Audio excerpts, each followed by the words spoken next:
Alright, you should be able to hear me. It is still the 4th of July, so I'll count this as doing this on the 4th of July. Here we've got Master Grade Extreme, Strike Freedom. So this is what I'll be building. Celebration of America's 250th anniversary. So that should be quite nice. Fortunately, there's not much I can do to fully show this off at this station, but it shouldn't matter too much, I think.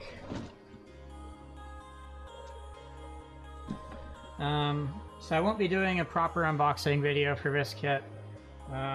It's been quite noisy here, as one might expect, and there wasn't really a time window when it was convenient for me to try to record one, so I didn't bother. Anyway, so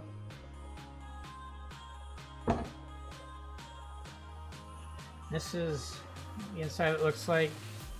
So one really interesting thing about what we see right here, there's this white film substance all over these parts. It's all in the grooves and stuff. Almost looks like a whitewash of panel liner or something. Maybe that's just a finish from this being made or something, I don't know. But I will say this, I'm not gonna bother cleaning all that crap up. Thank you, but no thank you. That's gonna be way too much work. So I'll just be leaving that as is. So I think these are for shields or something. The detail on these looks a lot higher quality than I've seen on other stuff. And of course here's typical exterior armor stuff. So I will be panel lining using my Gundam marker the various white parts.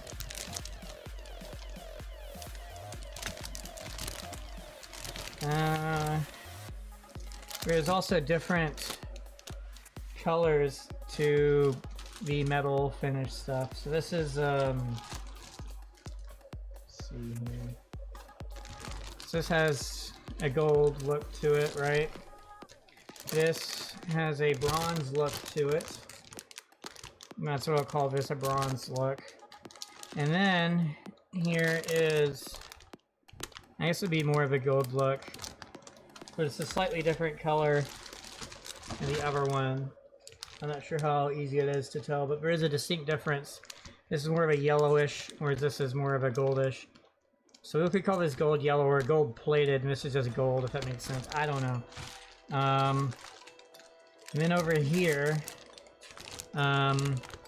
this is just gold plastic that hasn't been given a finish to it. So this is just straight up gold plastic, gold colored plastic that has zero finish to it. Whereas the other stuff have this like metallic plated finish to it. And then here is, so it says these are water decals. Like it just straight up says water decals. So those are water decals. Good to know. Let's see here. It's interesting which of these runners are small. Here's something that looks familiar. The emotion manipulator hands, the MP1 runner. This was on Master Grade 3.0 RX-78-2 that I built. Then here's some stickers.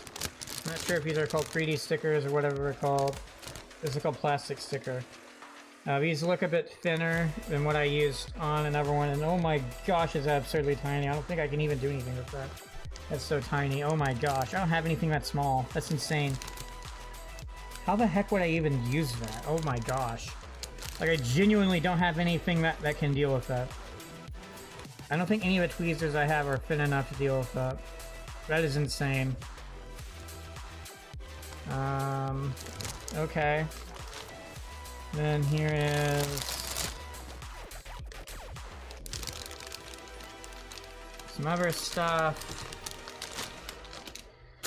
I'm a bit confused. Maybe it's over here. Yeah, it's over here. Okay, cool.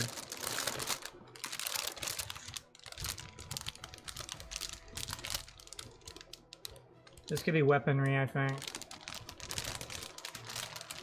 Okay. Of course, here's the booklet, which I'll get to here in a moment. This is 4V back unit stuff, and possibly some of the weaponry and armor and stuff like that. Here's 2 beam sabers, some more weaponry related stuff, I think. And whatever that's for. Looks like we have another thing of that. Then here is the action base. So it does come with an action base. And then here are some photo etched. I think that's photo etched. It's hard to tell because it's a different finish to it. And then here's something I hadn't seen in a Gundam kit before. So this is something you can adjust to make something to hold runners with. My previous kit that I just built, Infinite Dimension Nemesis, did the same thing. It came with 3 of these basically. So I imagine I'll end up having to open this up to be able to access this, which I'll need sooner rather than later. Before that though, I want to get to the instruction booklet.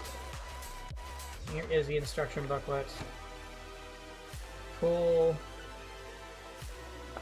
Let me put these things kind of back here.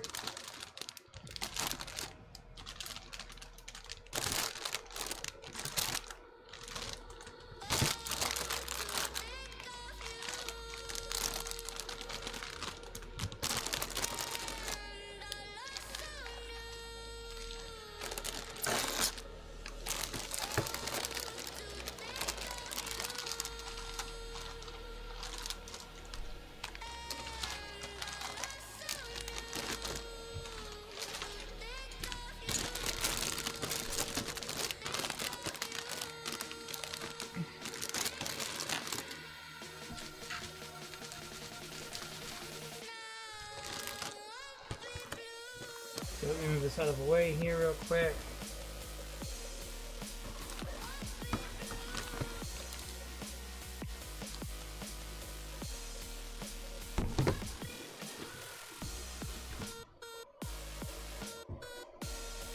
Okay, let's look through this booklet. This will give a very good idea of what to expect. I'll say reflection, that's pretty crazy. Hopefully it can be read properly and stuff.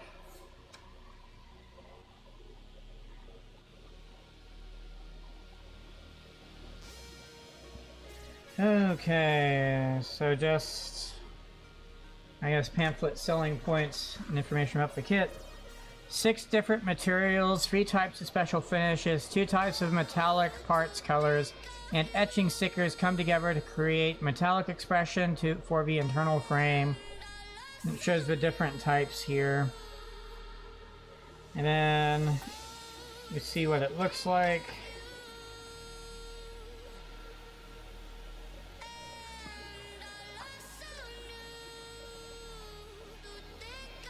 Okay.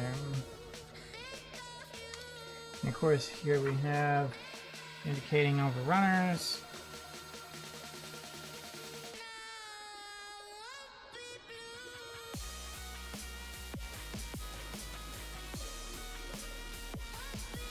So, metallic 3D stickers. Yeah, okay.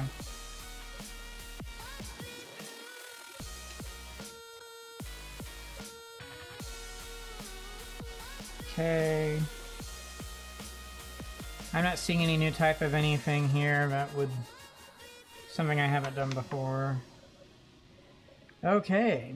Interesting. So yes, it says first step is frame assembly, and second step is backpack assembly, and then third step is armor assembly. Now, it does not look like you actually... let's see.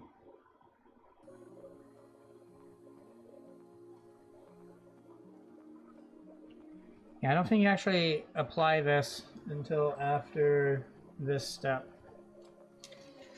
Anyway.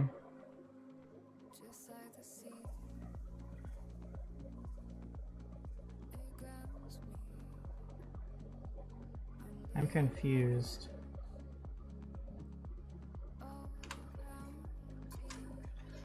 Why did we talk about extreme metallic combination?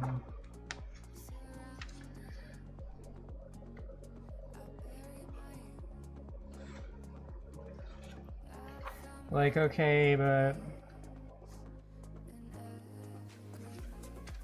I don't understand why there is an emphasis. Okay, so here's a warning for the MP1 runner. MP1 parts, emotion manipulator SP, move at each joint and are extremely delicate.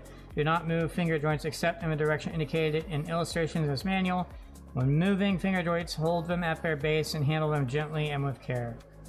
So, okay. Extreme metallic combination. We're going to talk about. So it's copper gold coating. Okay, yeah. Okay, cool, but like, I'm stupid, so when I see that they're specifically highlighting this, I'm confused as to why. It's not like you can't use this, right? It's not like there's something else you can use instead. So I don't see why there's such an emphasis on that. But it does look like they are indicating with every single part what color it is and stuff. What I find funny is they're willing to add more text to each thing, but they aren't willing to color the instruction booklet and just show you what they would look like instead. I find that to be a little bit funny.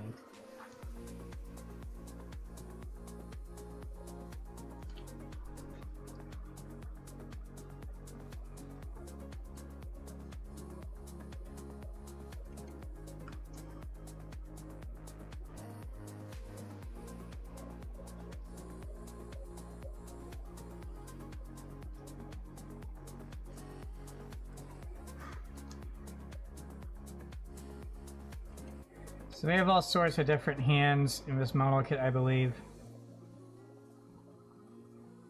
And I will be doing the motion manipulator hands because people have explicitly requested I do a video on these. So we'll see how that goes.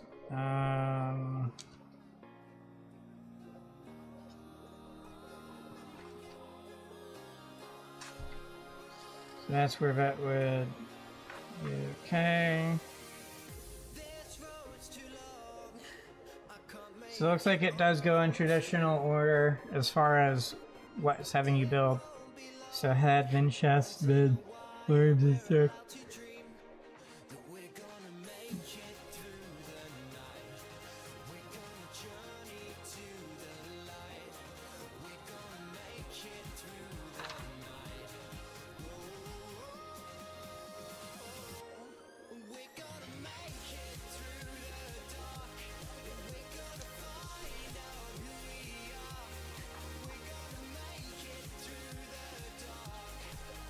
Well, instead of etching stickers for the legs, I'm not surprised by that.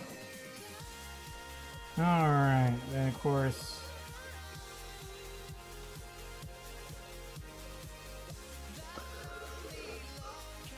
And it's the backpack assembly.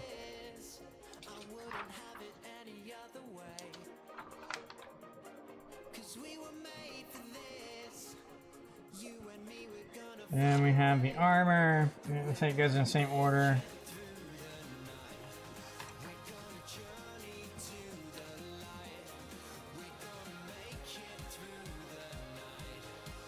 Shockingly, it does not have you disassemble parts of the body.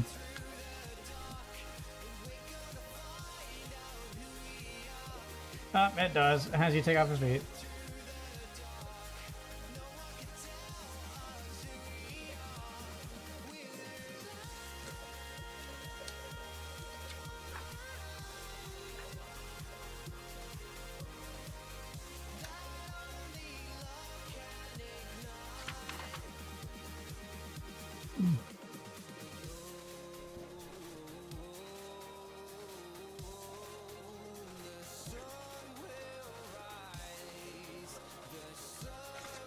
It even indicates when all parts in the runner have been removed, so that's cool.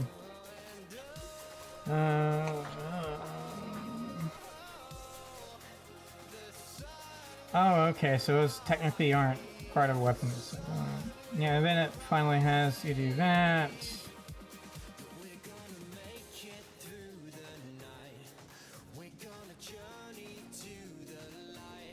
And of course, there's some weapons, which should just be the beam rifle left and right, then the shield, then the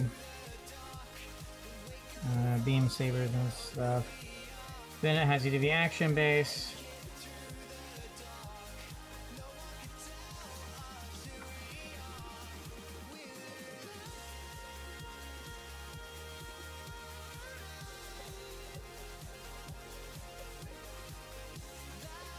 So I think what we're showing here is how to interface with the action base, maybe.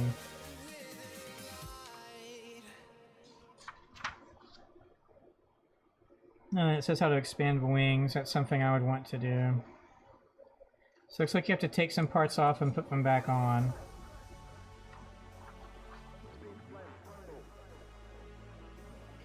And of course, here's a detail guide. Water slide decals.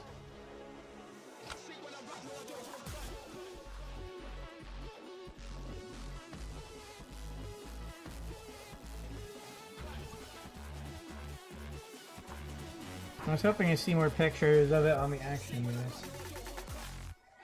Okay. Oh, there's gonna be a lot to this, it looks like.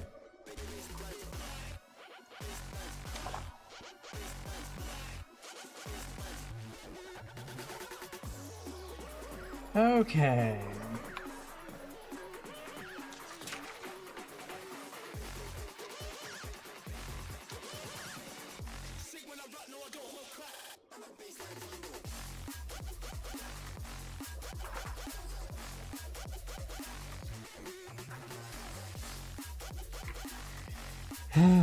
Okay.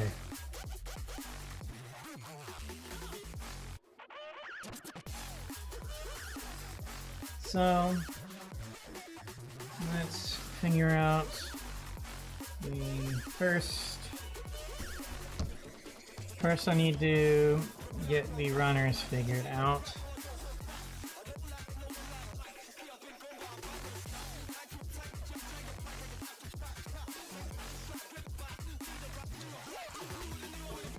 I need B.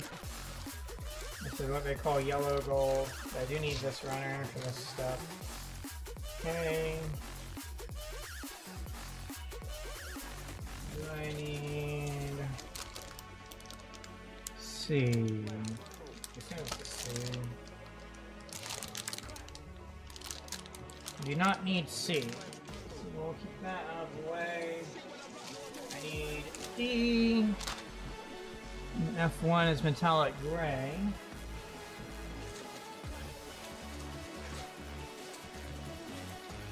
Not gonna know what that is. There's no way it's this. This is G. I don't need it. Okay.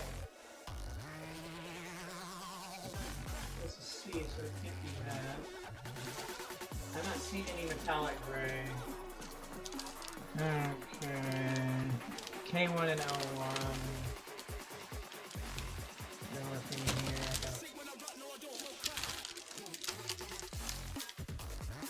Okay, but which runner is this?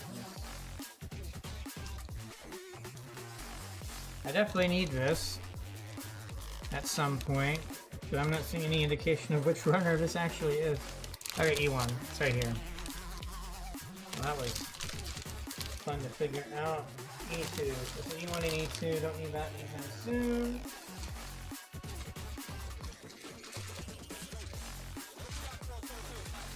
Where was...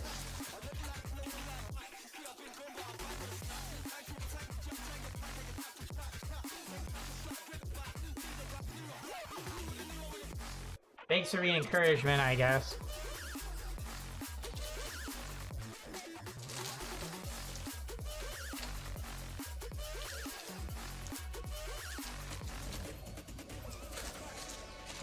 Alright, found the A runner.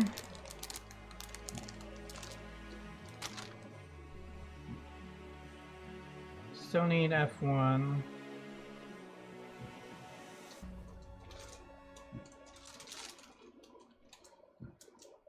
Found it. So there's F1. Boom. I need K1 and L1.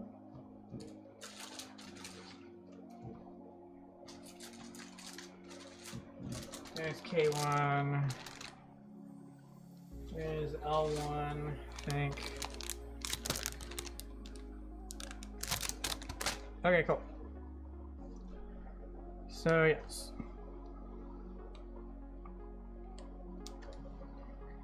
So now I just get all these runners out. And I can start organizing and doing some main stuff. I could technically just go ahead and get all the runners out, actually.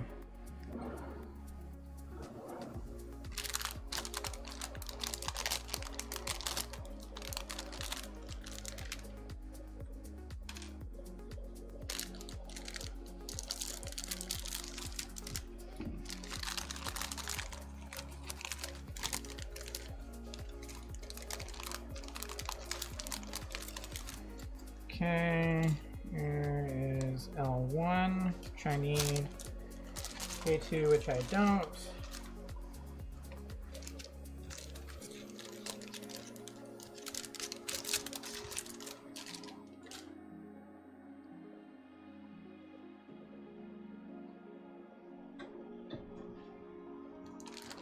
I need K1, which is here.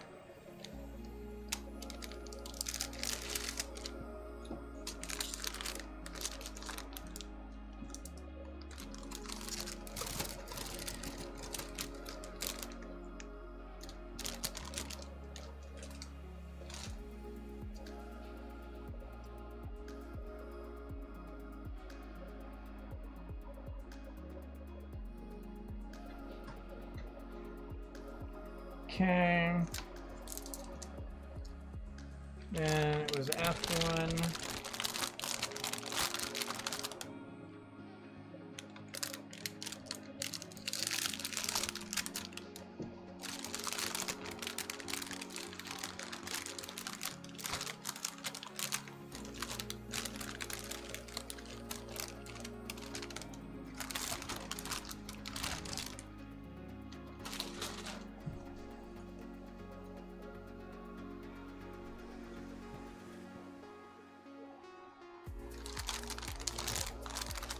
And then I also need the metallic stickers. Might as well get the emotion manipulator too.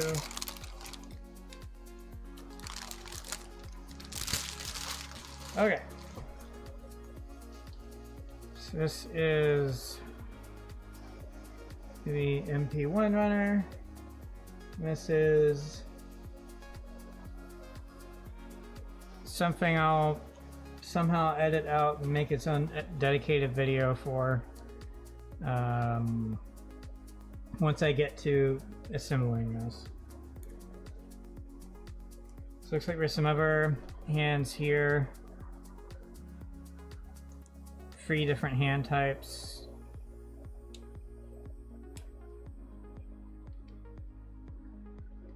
Okay.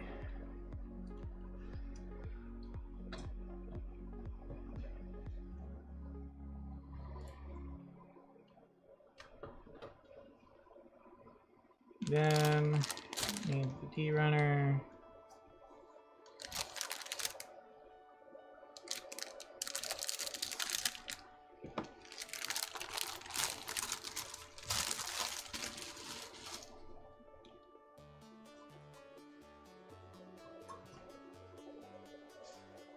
Last but not least, this massive thing, the bee runner.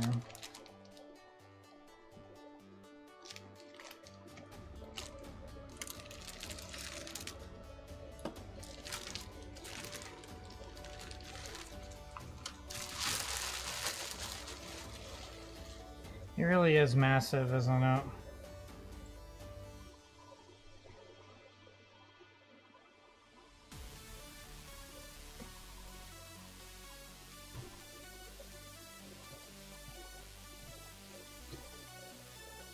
Okay, that's all the runners. I need 4V head frame.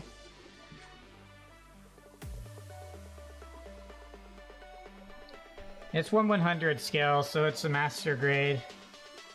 I'm not sure how big it is compared to like the RX-78 too.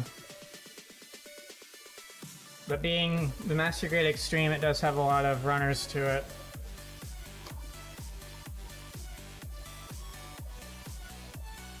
Here's a list of all the runners.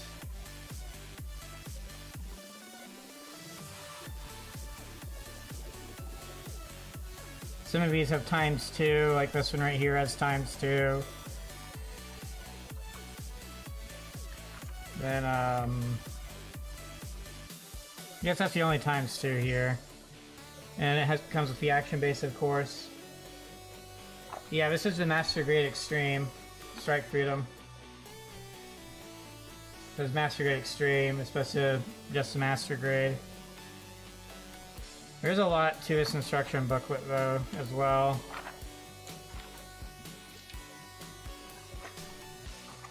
And by the time you get to the final thing, you're on page 48. So it has over 49 pages of stuff. It's pretty crazy. Yeah, getting to assembly without doing any weapons is page 39. And it will do assembly in phases. Where is it? Explains it somewhere. Where is do explain? There it is. Yeah, so first assembly is the frame. Then it has you do a back unit, which doesn't have you do anything with, just makes you build it. And then you do the armor assembly. And then after that, you build the weapons. So I actually have this fully assembled as the inner frame.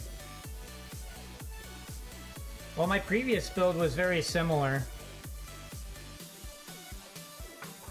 My previous build was a third-party kit called the Infinite Dimension Nemesis.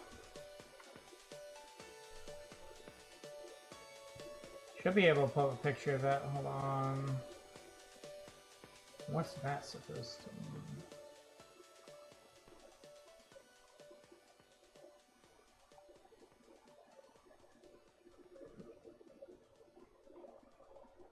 Let's see if this works. This is my previous build. It was pretty crazy. It'll be interesting to see how tall Strike Freedom is compared to this one. But this one was crazier than the one I'm building right now.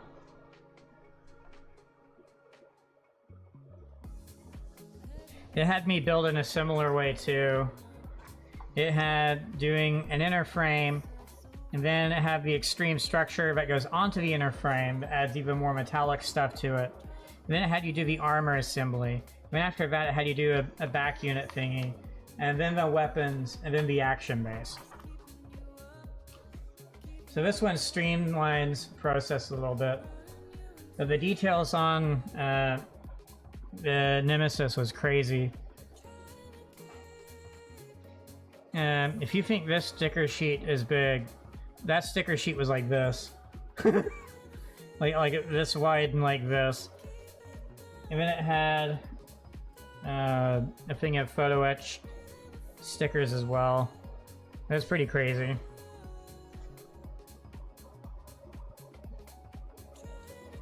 Okay. Anyway, so that's all the runners to start off with. So let's start getting parts out here. So it looks like I need B2 and A3. So let's get all the A parts out first.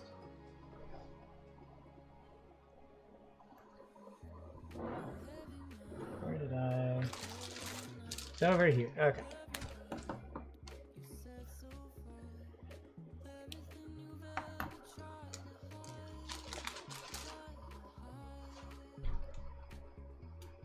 Yeah, if you want to see what the different phases of assembly was like on my most recent build, Nemesis, check out my YouTube shorts. My latest one shows all of them and even does a size comparison to master grade Gramps. So, but yeah, that build was crazy.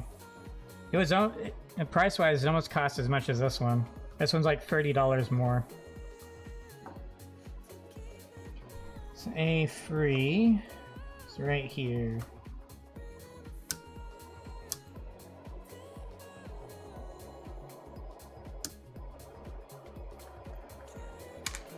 Okay.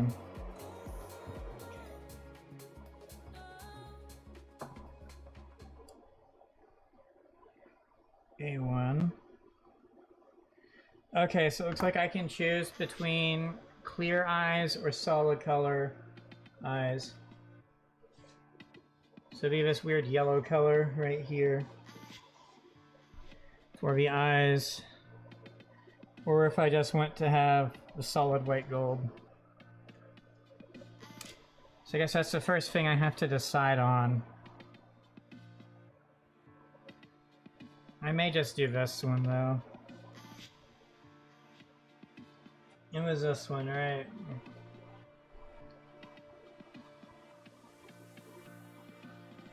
So D2. So this right here, more of a clear color. I gotta decide which one of these I want. Yeah, I don't know which of these would be better. It will be on the darker metallic gray color. I kind of like this one better. But this was the only part like this in the kit. So I think I'll go with this one for the uniqueness of it. Okay.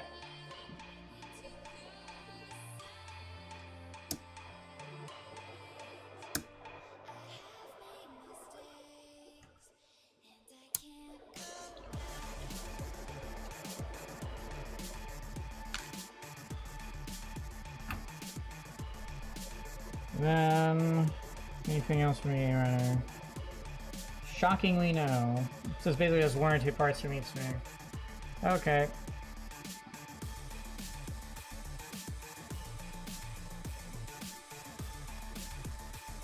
So that's it from this runner. For this. So that's cool.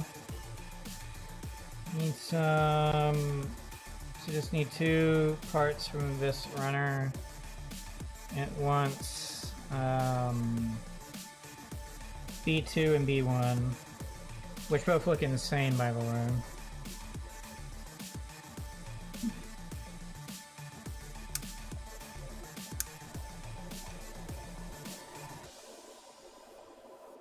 I think I got it. So this is B2. Man, that looks crazy, doesn't it?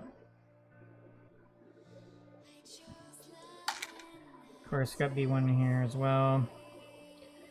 I'm not going to do any panel lining on these gold parts. This is just the inner frame anyway. But also because it has this weird finish to it, I'm not sure how the panel lining marker will interact with this finish, and I don't want to mess anything up. Especially trying to clean off the excess panel liner. Might do some unexpected things, so I'll hold off on panel lining any of this. But it does look really cool and detailed. Okay. So next is L1, K1. So this.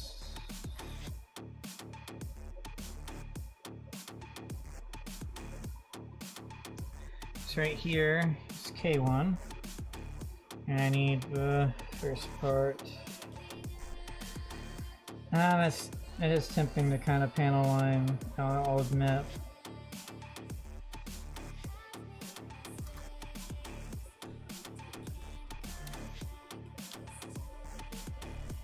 But I'm not sure how covered it will be. Okay.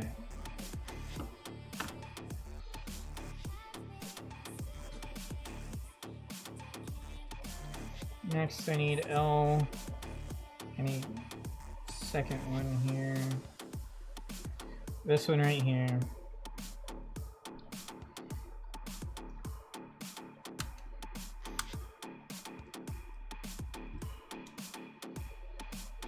Alright. It's weird having this few parts for the head. So far. Okay, then there's 1, 2, 3 metallic 3D stickers. So I'll be using 3 of the stickers from this. These are definitely thinner. I'm concerned. These feel very pliable. These might be harder to put on.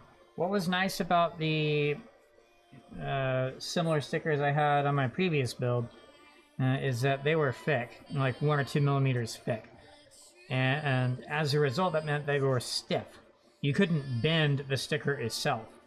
So you had to bend this sort of thing to make them stick out a little bit, and then you could get your tweezers underneath. But putting them on things was super easy. They were so nice. These, however, look really difficult. Some of these are so small they look like an absolute nightmare. The 18 and 22, those do not look fun at all to try and deal with. They are very tiny, yes. These stickers right here are the tiniest stickers I've ever seen. Like, I genuinely don't know how I would even do anything with them. I don't have anything small enough to deal with that. Which to me is a crazy thing to have to say. I mean, look at this, right? And then, look at this. Even if I'm able to pick this up, there won't be hardly any of the sticker that is exposed once I pick it up. Even if I were to try to do on the tip of the knife or something, there'd still be hardly any of the sticker to do anything with. Like, how are you even supposed to use these? It doesn't make any sense.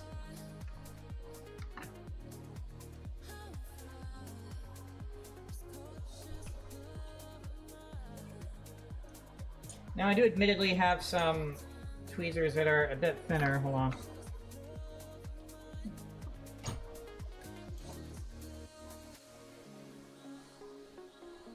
But again, the problem is you have to be able to get the sticker off of it and stuff. So then, you know, I've got something like a toothpick, and then this really nice thing for once it's on to, you know, do that so it stays in place. Problem is I'm not going to be able to really use any of these things to do what I want, you know? So there's this right here, which that's a lot thinner. Let's see how this compares. That's closer. However, problem is that even enough to be able to hold on to it? I'm not sure it is. But that's closer to almost, oh my gosh. Well, there's one of them, I guess.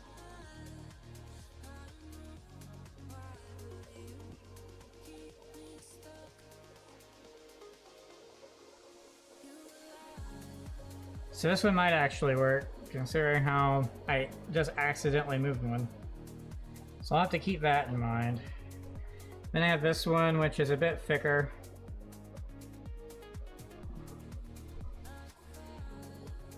It's better than the 90 degree, but not by much. So this is the candidate for trying to deal with those and possibly deal with some of the other ones that are in the smaller category. Still though, that's just crazy to me. Alright. Anyway, so that's all the parts for the head frame.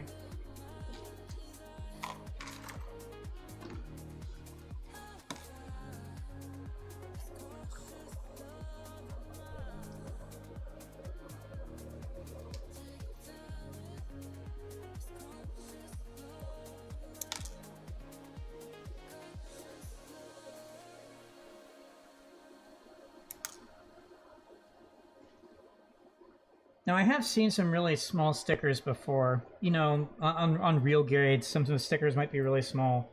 I'm still convinced though this is the smallest sticker I've ever seen. That's stupid. Rephrased, can you even go smaller than this? And it be viable enough to actually sell as a product? I don't think you can. That has to be about as small as you can go. And if you can go smaller, it won't be noticeable smaller, or noticeably smaller. Because there's an upper limit to that. Because you still need to be able to use a tool to be able to apply it. And if it's so small you can't use anything to apply it,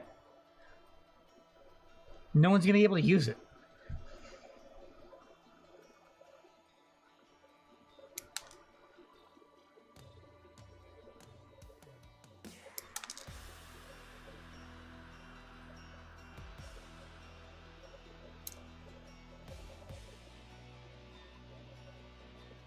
And real talk, considering how small those are, at that point, why not just paint it?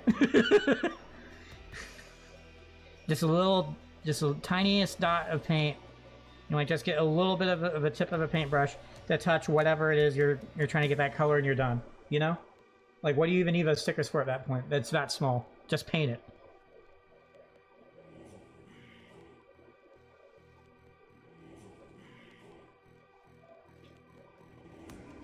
Yeah, exactly.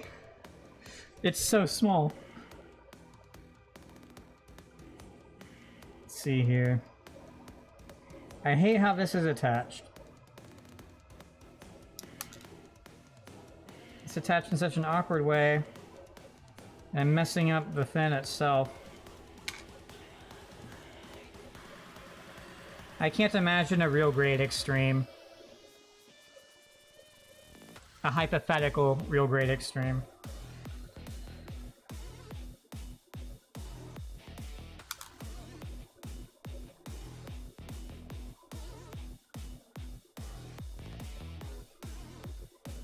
And if I did end up needing to, or choosing to paint instead of that, I'm not sure I have a brush tip small enough for that yet. Which is funny, because I just bought some really small brush tips recently.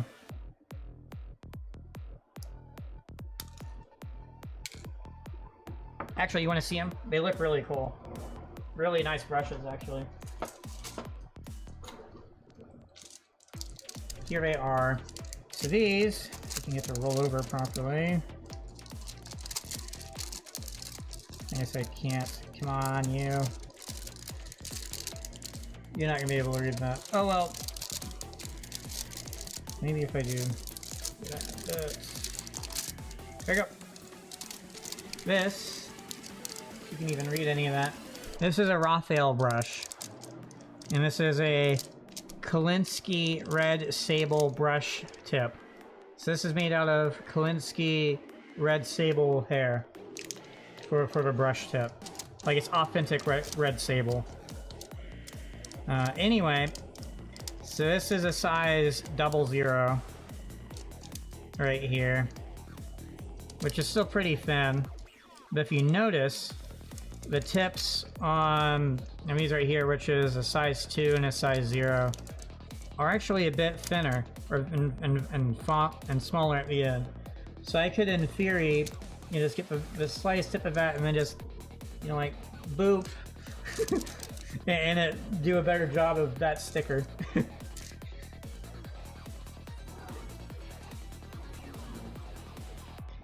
But that also means that those brushes would be really good for painting details onto the pilot and crew figure if I really wanted to.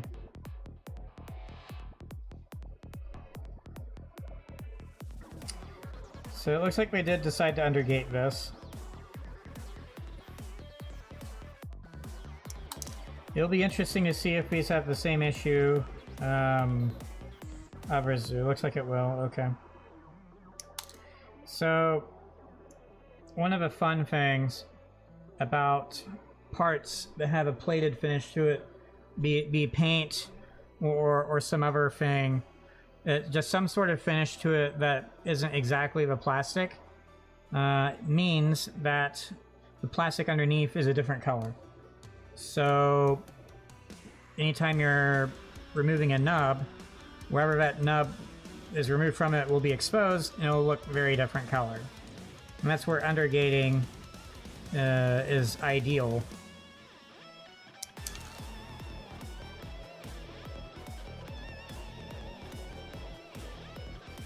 But it also means that cleaning up anything can be really annoying, because no matter what you use, a knife, sanding, or whatever, you'll essentially remove a little bit more of a surface area around the part you're trying to clean up than just that, and that will also look awful. So while this effect and all the color of it looks really cool, it does have its drawbacks. I've experienced that in some other kits as well. It's annoying, especially when it's a kit that isn't a Gundam kit, and so it doesn't have that same quality of life to it or consistency, and it won't tell you the exact colors of every single part or the exact plastic used on every single part to know what you can and can't use to color correct with. So, as cool as this looks and stuff, it isn't without its issues. But even with those issues, it's definitely really cool. And definitely worth it, I think.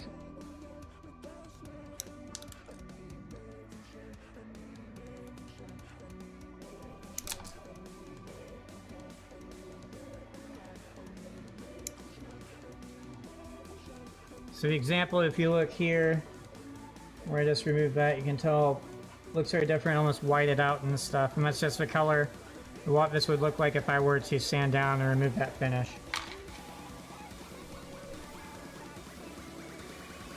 So looks like this is undergated too.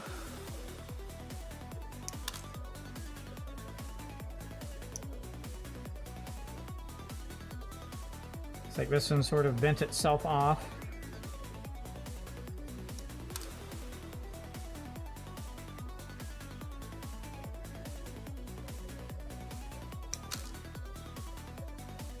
This one's also undergated. It's such an awkward spot, I don't think I can clear it. I'll need to use a knife.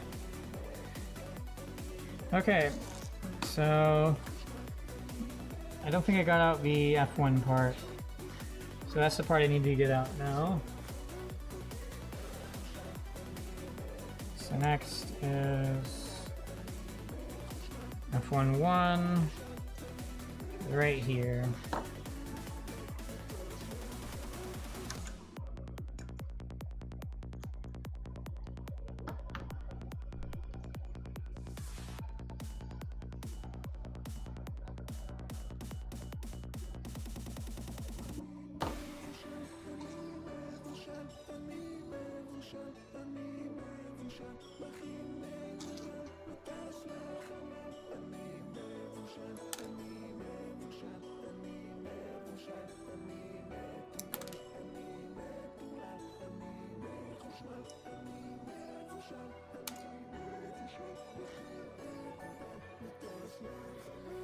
Okay.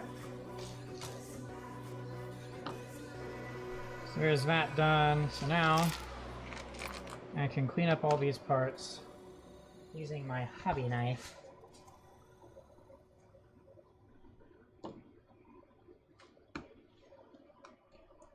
So this is the Alpha AK, what is it, AK5, I forget.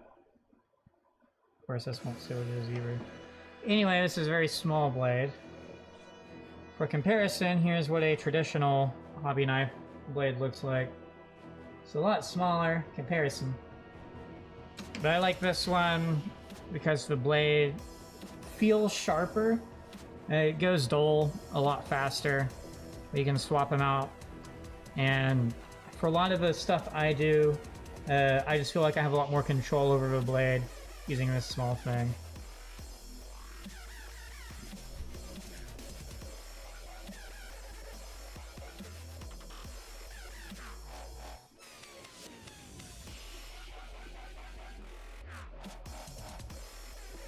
Someday I want to upgrade my camera setup and use a proper DSLR or mirrorless camera and be able to do all sorts of cool zoom in and stuff. What's even crazier about this knife though is it's only like $17. or like $15, $16 on places like Amazon. So it's really cheap.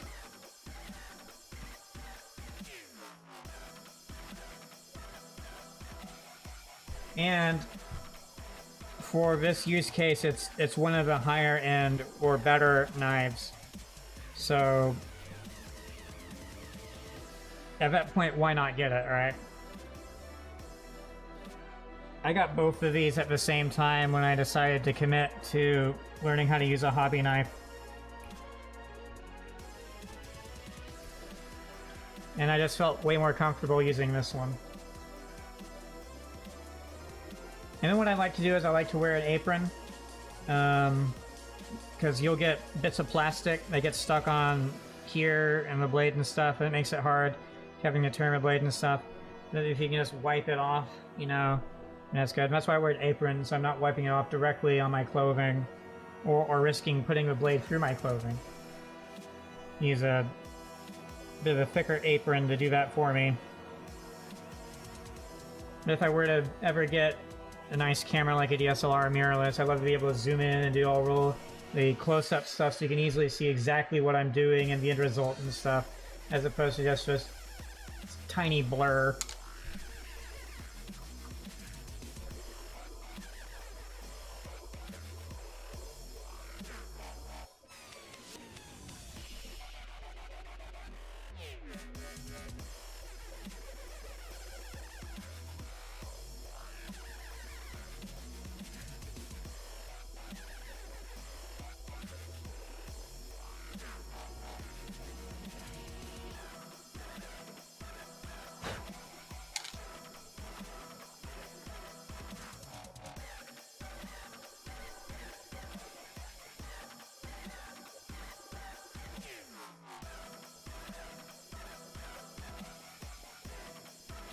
Trying to decide what way I want to approach it from.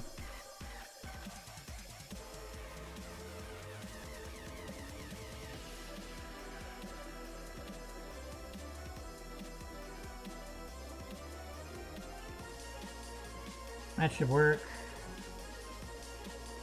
You gotta deal with these.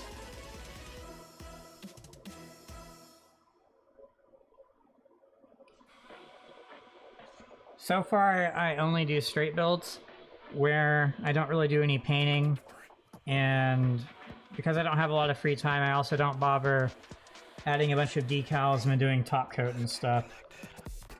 Because I don't have so much free time, and the weather won't always be ideal whenever I'm ready to top coat. I don't have a proper spray booth yet, I'm just holding off. In the future, I want to invest in a proper spray booth, an airbrush setup, and then I'll be able to top coat whenever the heck I want, is the idea.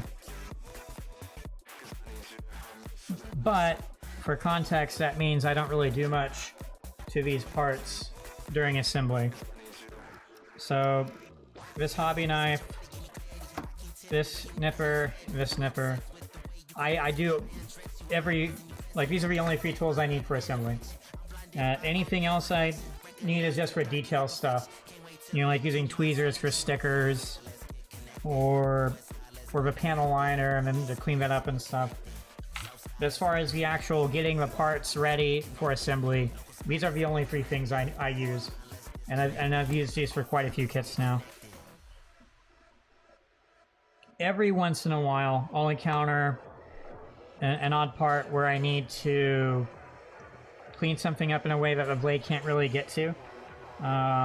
In those instances, I'll use some sort of sanding, something like a glass file or whatever, depending on what it is exactly and whatever. But for, like I said, for 95% of the time, I can get by with these 3 things and get a pretty decent straight build result.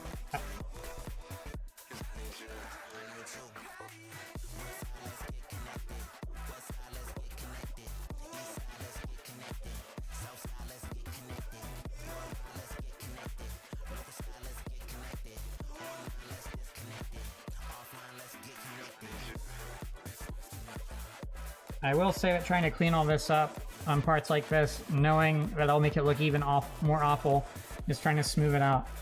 It's a bit annoying.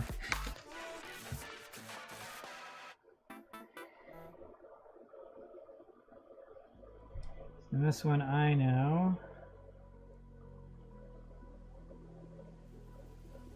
Sort of undergated here like that.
Also, because this is the inner frame, I might not need the cleanup to look absolutely immaculate.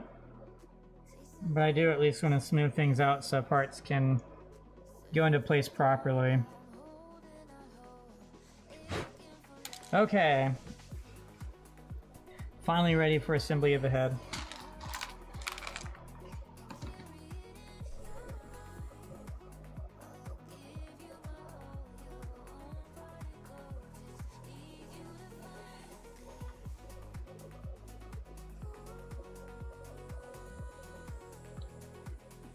Bear with me here as I ascertain which part it is. I believe it's this one.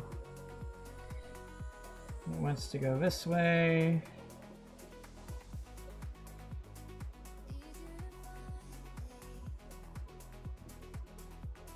There we go.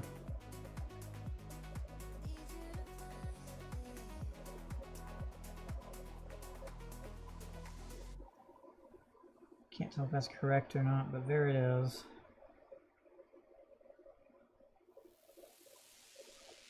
I'll have to pretend that's correct. I mean, it looks correct to me.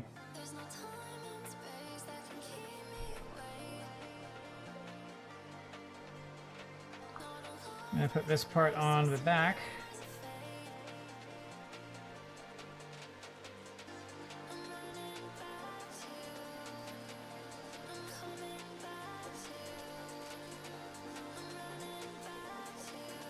Does look pretty cool.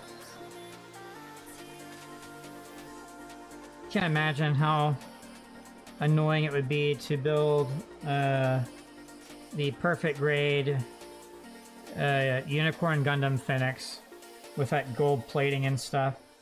Everything I've seen of people building that, they wear nitrile gloves so they don't get any of the oil from, so they don't transfer oil from their fingers onto the parts. It's insane.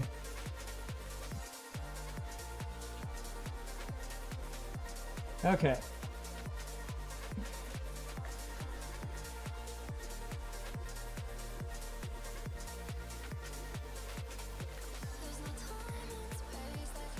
I believe this is the correct way.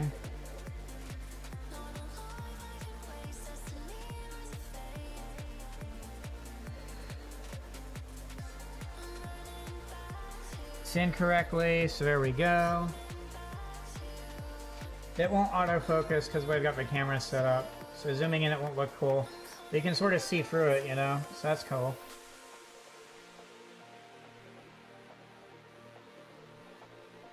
I've built one perfect grade kit so far. It was a commission build. Someone wanted me to do a straight build of perfect grade Gundam Mark II for him and then put on some specific decals and stuff and do a top coat. My next build after this one will actually be another perfect grade kit. I've got perfect grade Unleashed RX-78-2 in my backlog that I want to build next.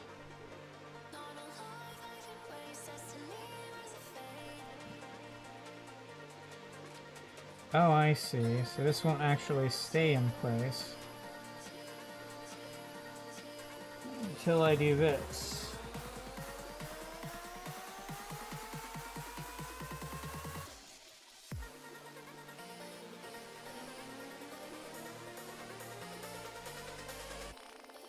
So far, so good. I believe it's... Yes, it is this way. Okay, cool.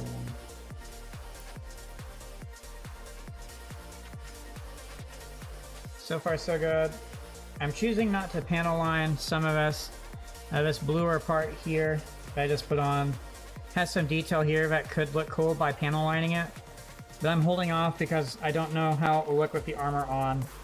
And I don't want to get all this effort of panel lining something and then not seeing any of the detail.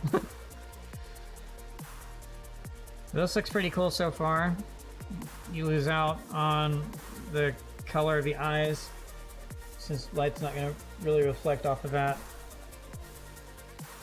Okay, so now it's time for the stickers, which all go on the clear part, I think. If I'm looking at things correctly, they all go on this clear blue part. So it's 27, 28, and 29. So let's see which numbers those are. Okay, so it's 27, 28, and 29. So these three right here. Okay. So now I get to decide how I want to do this.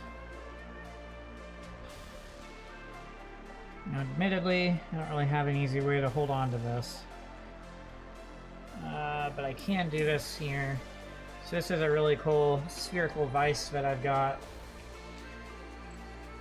So my idea is to use some of these right here. Try to adjust these in such a way, also holding it in place.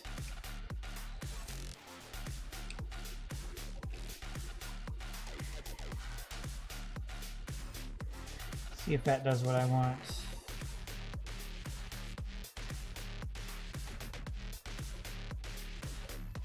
It kind of does. So there are two stickers on this side. So once one sticker to go here, and then another sticker to go here. So the tiniest one goes here, basically. So we'll see if that allows me to do that. I'll get out a handful of things here. So I think, there it is. So that should be everything I need. I will attempt to use the method I used on my previous kit for these stickers. Again, my concern is that these stickers themselves have no thickness to them, or the thickness itself is irrelevant, and they're very pliable. So as a result, I may benefit better from using a hobby knife to get these out, but we'll see. I'll try this. Another annoying thing is there's a bit of adhesive on these from those stickers, so I'm not sure how that will interfere. So we'll start with 27 and work our way. Again, 27 goes right here. So again, I'm not really going to be able to... I guess I could try zooming in a bit. Screw it, why not? It's 4th of July, I can put in a bit more effort. Bear with me here.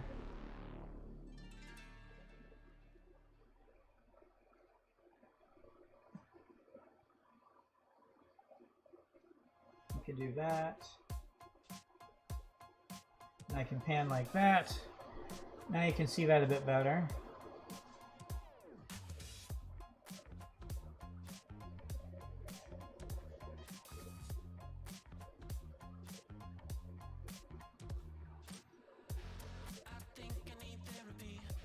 Let me try something else here.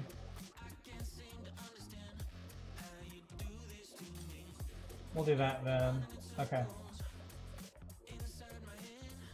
Okay. So Here's stickers. Like I said, I was gonna start with this one and work my way over. The first one goes right here. Because how reflective this is, it's not really obvious. We'll see if I can get this to work or not.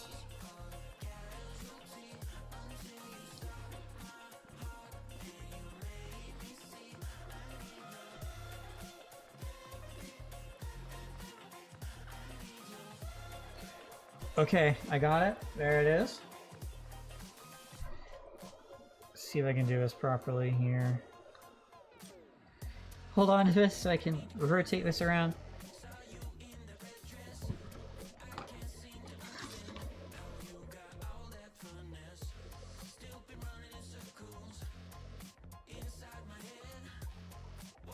It's on! I know you can't really see that very well, because I can't see it very well on the feed, but there it is. It's now in place. Let me see if I can convince this to move a little bit without... I'm trying to center it, basically. Alright, it is centered. Now, we get to use this lovely thing here. This is the Haiku parts squeegee. This is specifically designed for decals and stuff to like roll over them and apply them properly. So let's see if I can do that here.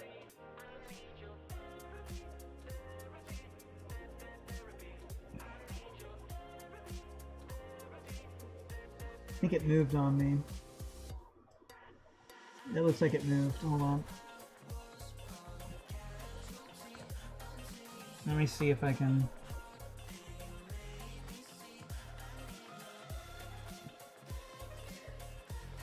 Okay.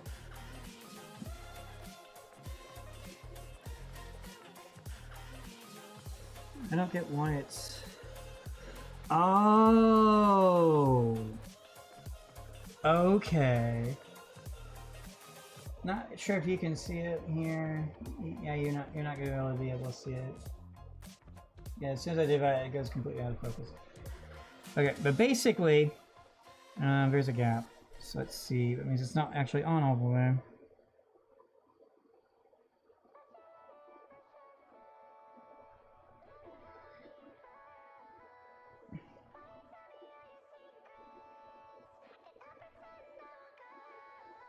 Okay, now it's on all the way.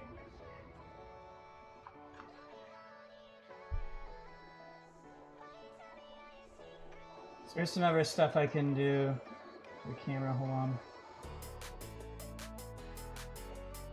No, I won't do it because I'm realizing I'll just mess it up. Maybe I won't. Hold on.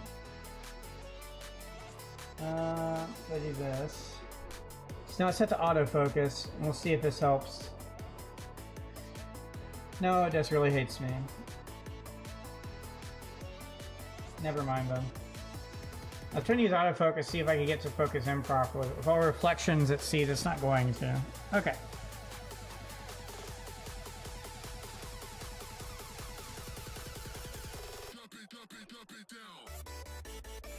Anyway, that sticker is now properly in place. So there we go. Try tightening this a little bit. So next is this one.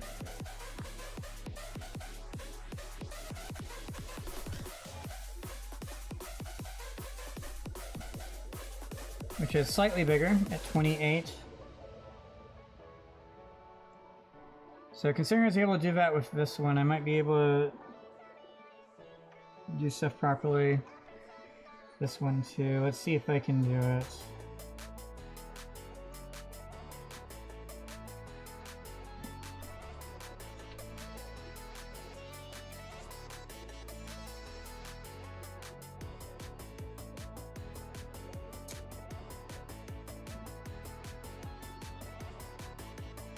I think I got it. Barely. It's gonna move so easily though, so I'm very concerned here.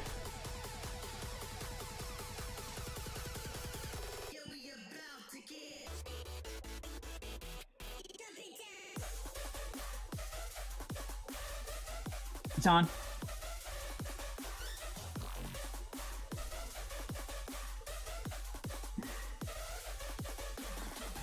I need to move it up.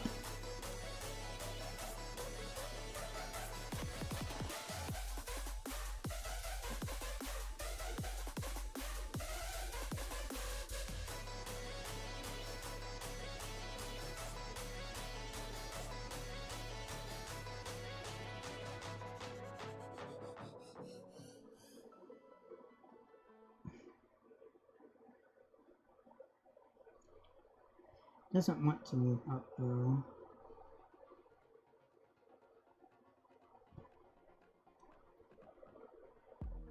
Trying to be careful with it too, because I don't want to mess it up.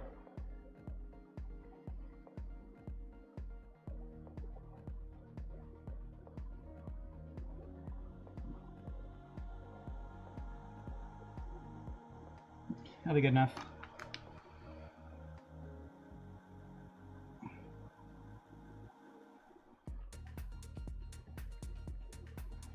We'll pretend that's okay.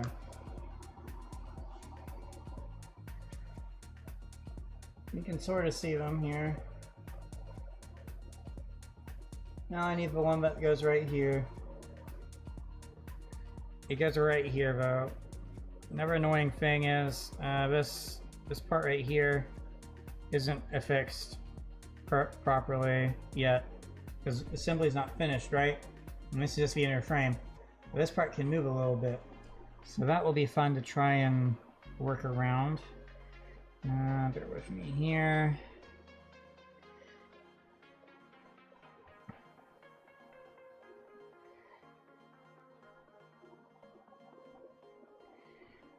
In that case, hold on. Might be able to do a more creative way of doing this.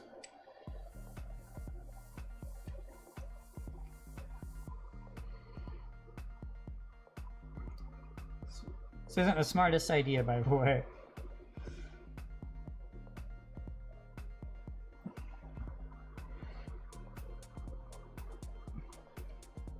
Yeah, looks like this may not work the way I want it to.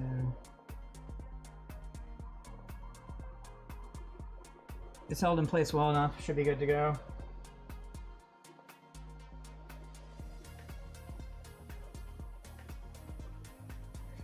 Okay, so next up is sticker 29, right here.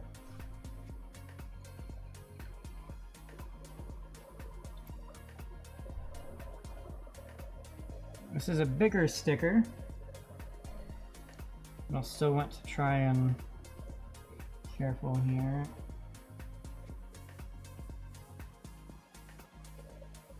I think I got it. I got it. Now, just have to apply it properly. So this is in my way. Do that so it's not in my way anymore.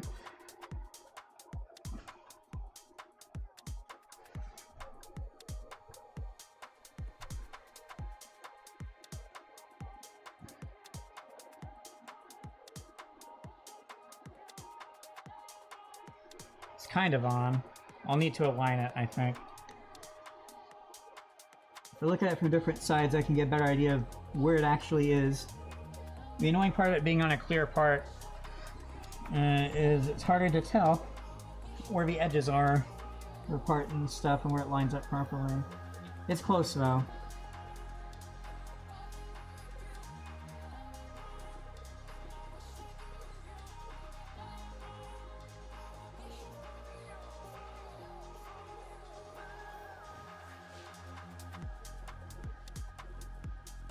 I'm tempted to just say it's done.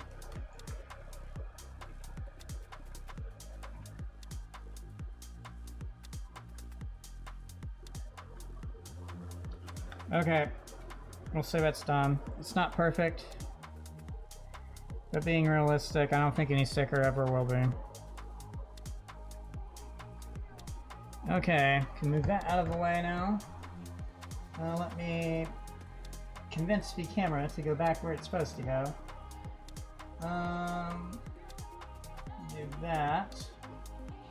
And we're back! Yay! Okay.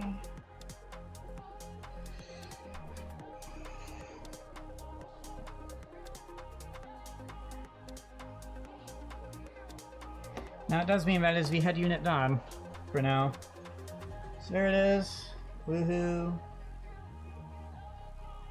Does look pretty cool.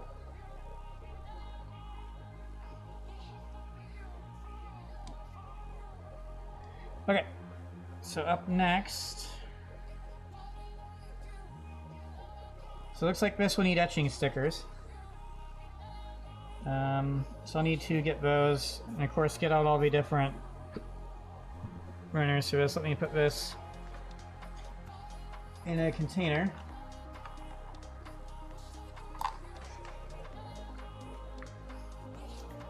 Okay. Yeah, the gold's really nice. Okay, so I'm going to take a quick break. I'll run an ad to disable pre-roll on Twitch while I am gone. And then I'll get out all the new runners I need for this section, organize them, get out the etching stickers and all that stuff, and get to work on the chest frame.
Consume me, I let it control me. I'll always be lonely, I'll never be fine. If life is a movie, it's always so boring. Where is the story? I hope it gets better with time. Yeah, I hope it gets better with time.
control me.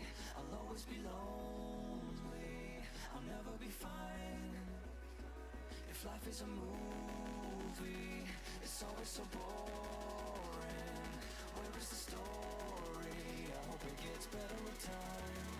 Yeah, I hope it gets better with time.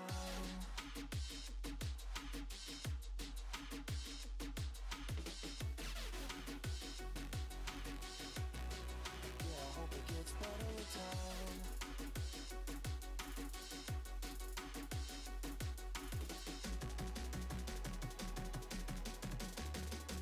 hope it gets better with time. I hope it gets better with time. I hope it gets better with time. Time.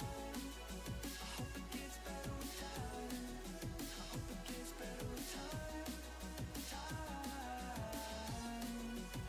it gets better with time. I hope it gets better with time. I let it consume me, I let it control me. I'll always be lonely, I'll never be fine.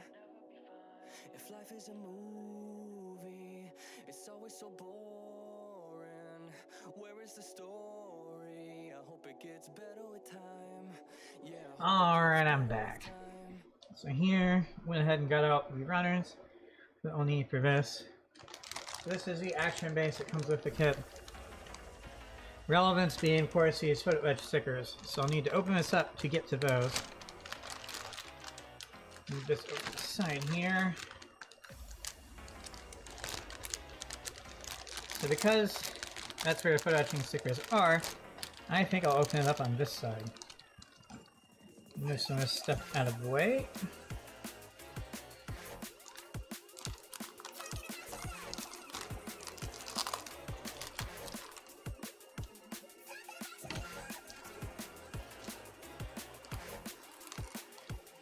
And there we go, the photo etch stickers. So this is a metallic green, gray color. So there's that. I'll put this back.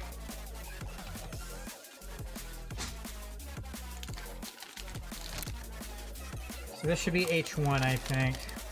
Yeah. I don't need the other runner yet.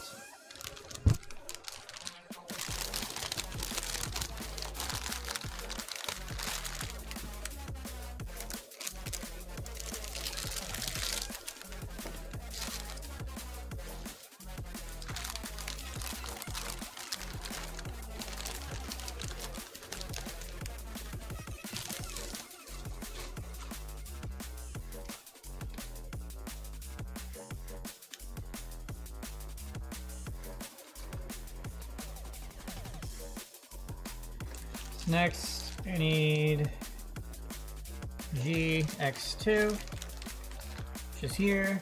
For whatever reason, water slide decals are in this bag as well.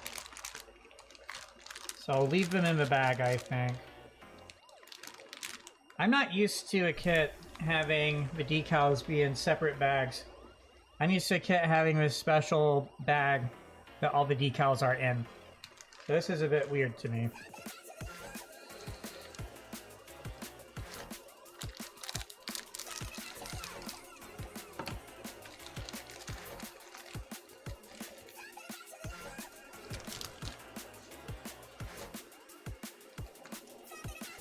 The majority of the inner frame structure will be these parts right here, or this color of part, which is just plastic that was in gold color, without any special finish to it or anything.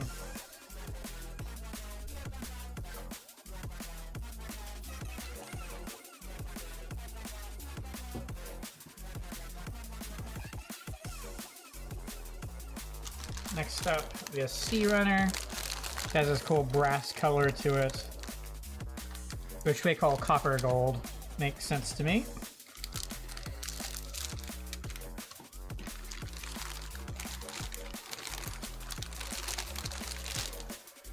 Yeah, there's a lot of color separation on this kit.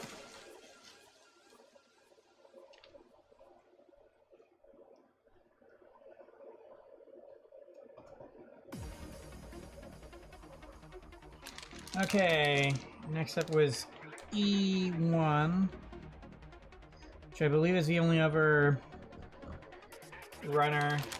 Sure, it'll be E1. This is E1 and E2 in this bag for reference. I'll open it this way so it will be easier for me.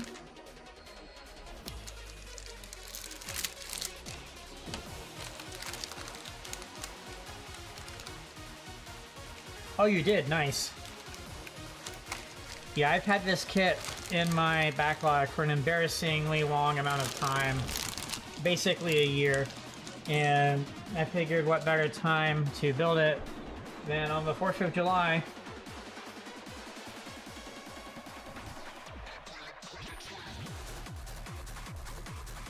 So I didn't plan it this way, but since this runner is right here, I should go ahead and panel line it, I think.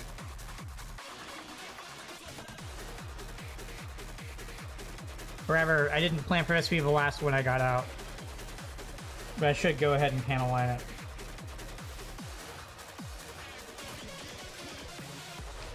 So for panel lining, I use this right here, this Gundam marker. It's the fine tip black for panel lining. It shows fine tip, which it is. This is the original Gundam marker I've had since my very first model kit, and here I am on build number 38. And not every single model kit I've built needed panel lining, but every single kit that has needed panel lining I've used this on, and it somehow hasn't run out yet. So I plan to just keep using this till it runs out. And when I've got some steady acrylic panel liner, that will be the next thing I use. All right.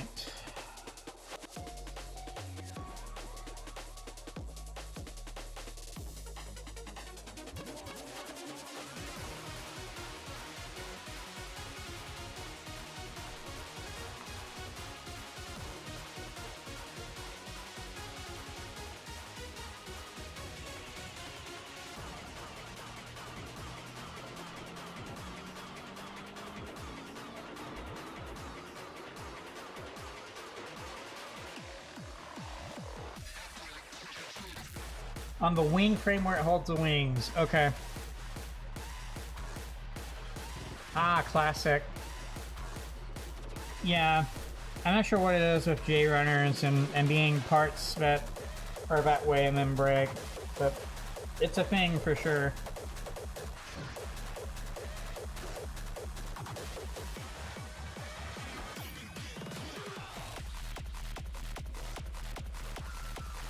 I feel like some of this might be stickers at some point. So I'll just go ahead and panel line it anyway.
Hey Nightmare, how's it going?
hard to see these properly.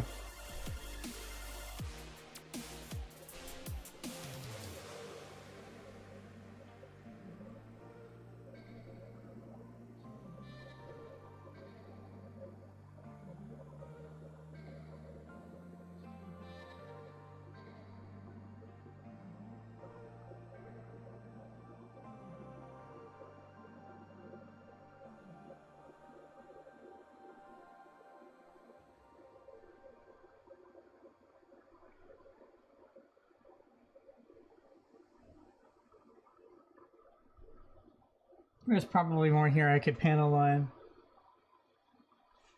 but I'll hold on to, or hold off doing more for right now. I will say it's interesting that the level of detail on these means it might not be too hard to do color separation for painting. So if I decide to hand paint the figures, now what's going on with her? She holding something? I think her hands are clasped together and that's what it is.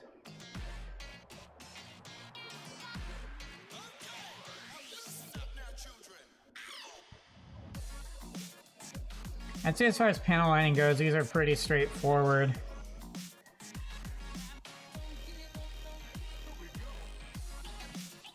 Yeah, I'll hold off on panel lining anything else right now.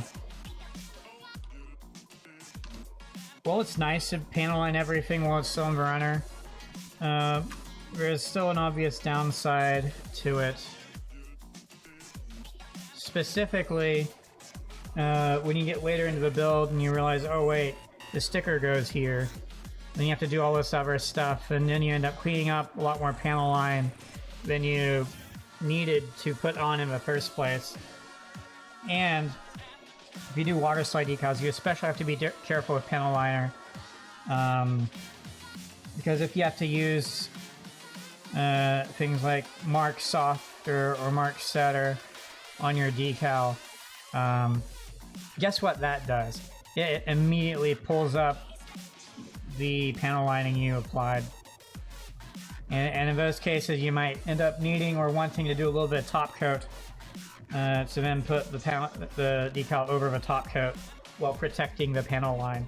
And then it just, there is a lot of annoyance there. So that's one thing in my more recent experience with kits, realizing that as nice as panel lining, while the parts right here is, in some ways it's actually better to wait to panel line. So I'm just going to go ahead and panel line here because I can. And so yeah. One of those do as I say, not as I do things, I guess.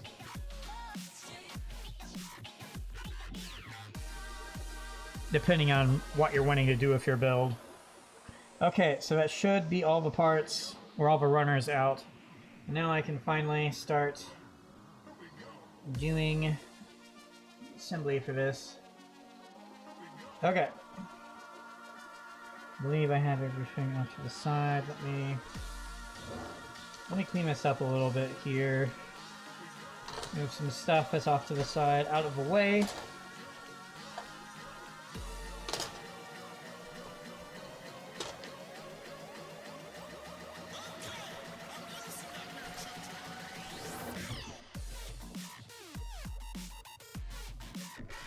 Okay.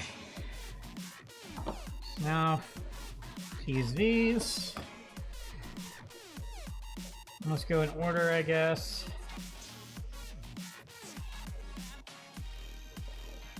So it looks like we start with the C runner.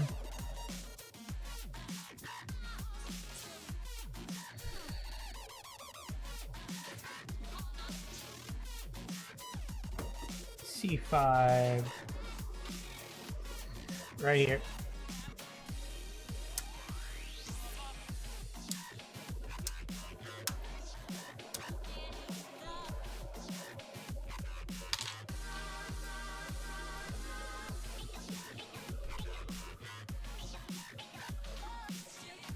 C4.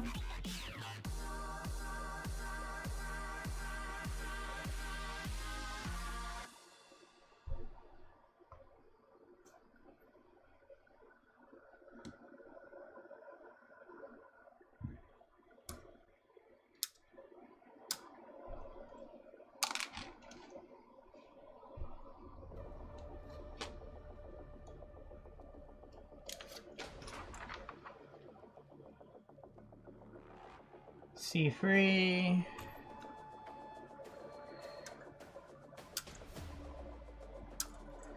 Oh, also in regards to panel lining, I'm going to, I mentioned this earlier, but not everyone's here all at the same time.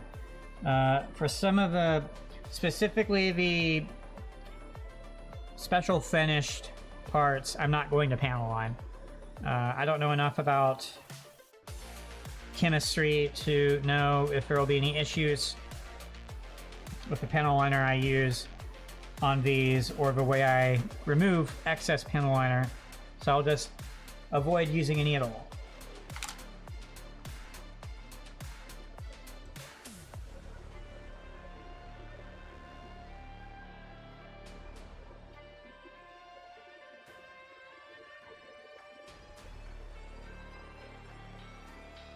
C2 and 1.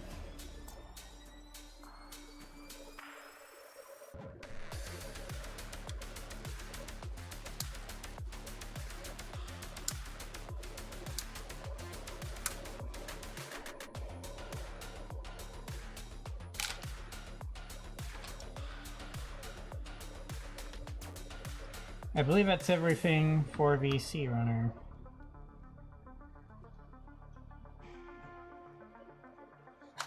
Now I'll go to the next runner I see. Looks like the B runner.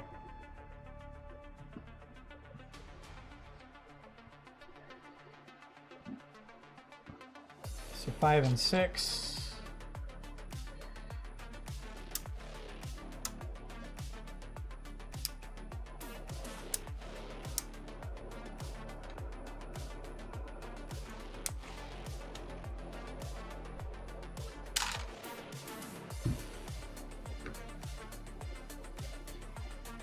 Yeah, that's the other thing. For whatever reason, the details really pop on these, so it's not like it's a loss to not panel line, you know what I'm saying? Like, it still looks good even without the panel lining, I think. Also, remember, this is the inner frame. Not much of this is going to be visible once the full thing's assembled, which is even less of a reason to panel line.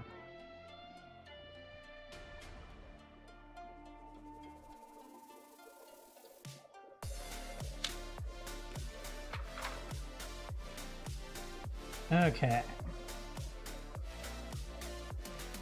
So 4 and 3 and 7. 4 free right here.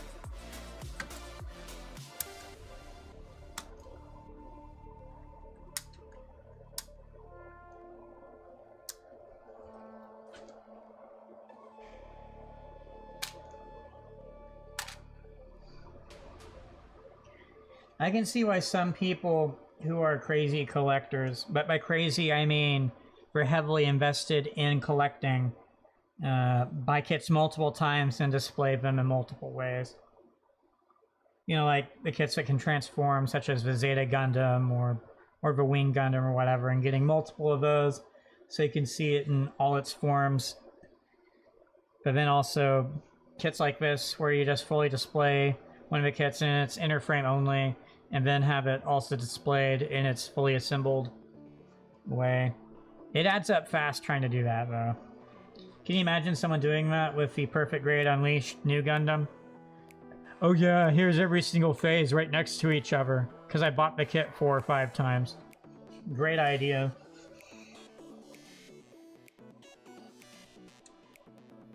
I'm being sarcastic with that, but I've seen pictures of people who did that.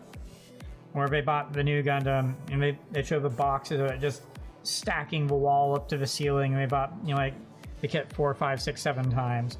I don't know why.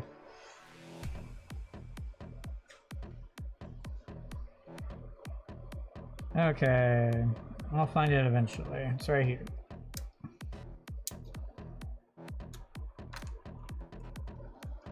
I really do like this color, though. There's a real grade kit that came out, I think a year or 2 ago. That's completely gold for the armor. Yeah. Enjoying this, I might consider getting that someday. I heard that kit has some issues, though. with stability on the inner frame that you have to reinforce or something. Like around the waist area, I think.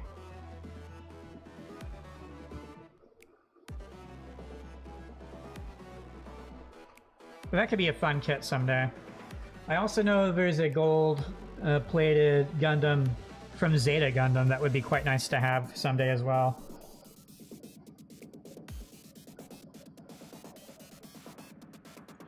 Okay, I'm pretty extra sure that's all the parts from the B runner that it needs. So the next runner, I guess, is the F runner.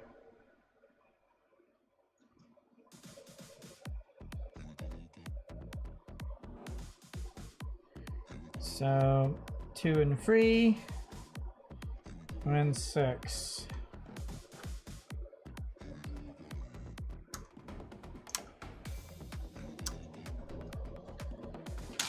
It's 2.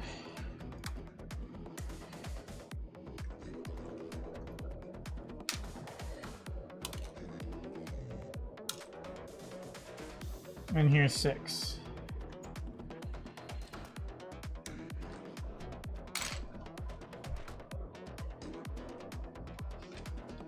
Let me check.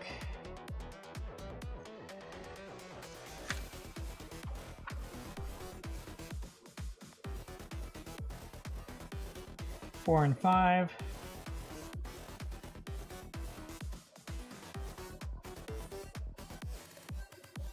Yeah, 4 and 5.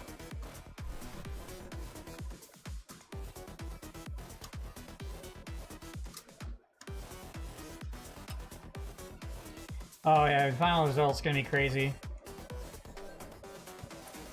So for context on my schedule, I'm currently off work until I think it's the second week of this month. So not quite 10 days, but almost 10 days from now, I'll be back to work. So until then, I can stream daily. I may not be streaming daily, but it won't be too long to see this kit finished, basically. It'll be finished this week for sure. I'm not sure how long this full assembly will take. I highly doubt I'll be doing it all in this one session, but throughout this week I'll definitely get this kit done, for sure. So it won't be too long of a wait to see the end result, I think. Let's see, 4 and 5, which I just got out, so it should be good on this runner.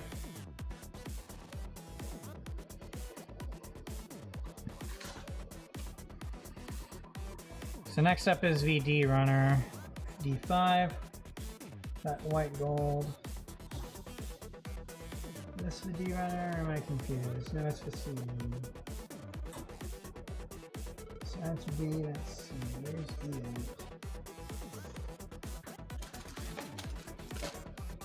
Here it is. And then once I'm back to work, my schedule will go back to normal, where I only am free to stream on Sundays and sometimes Saturdays. And of course, everything stays up as a VOD, so even if you don't happen to catch me live, all the content will still be there.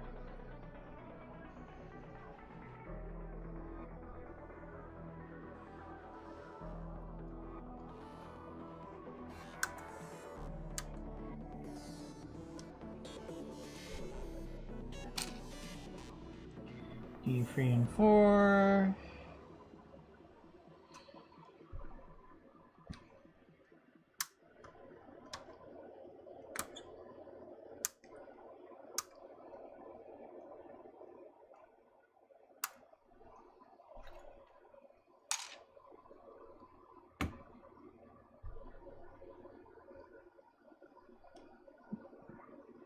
Oh, I need D6 as well.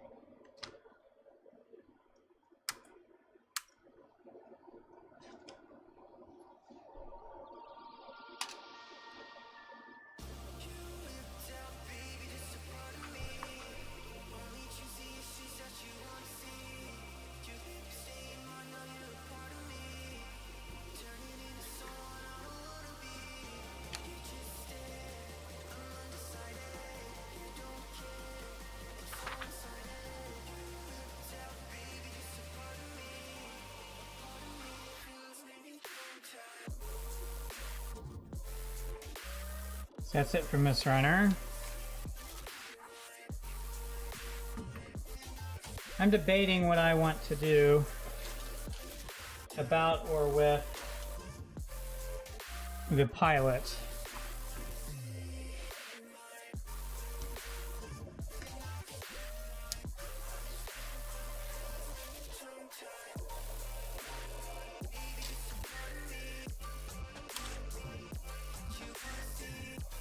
I'm not sure if I can easily get to the pilot again.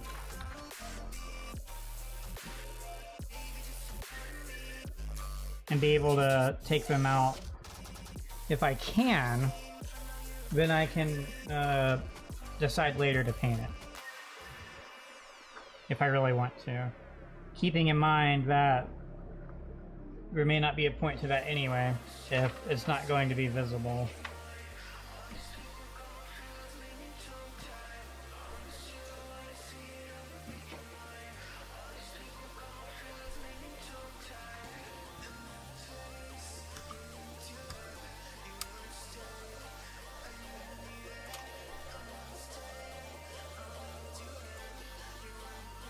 Alright, that's it for Miss Runner.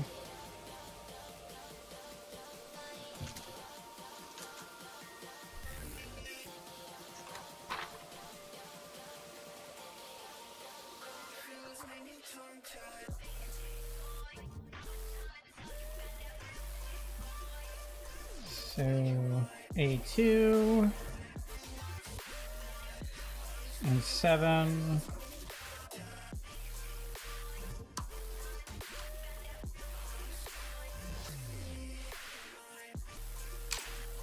Yeah, some of the parts are pretty small. Because of the amount of color separation and detail provided, it makes sense for some of the parts to be pretty small. Keeping in mind, of course, this is just for the inner frame.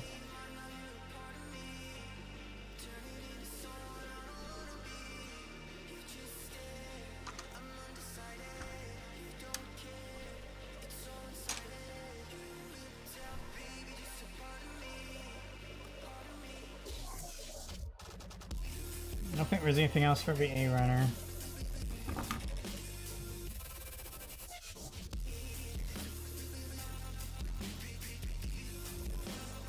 Okay. H1 is black. Let me find that runner here. Or this part, I think.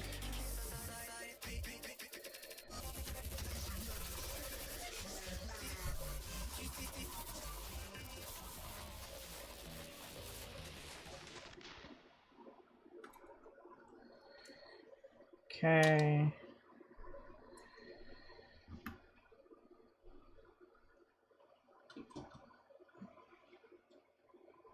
It went 6 and 5 right here.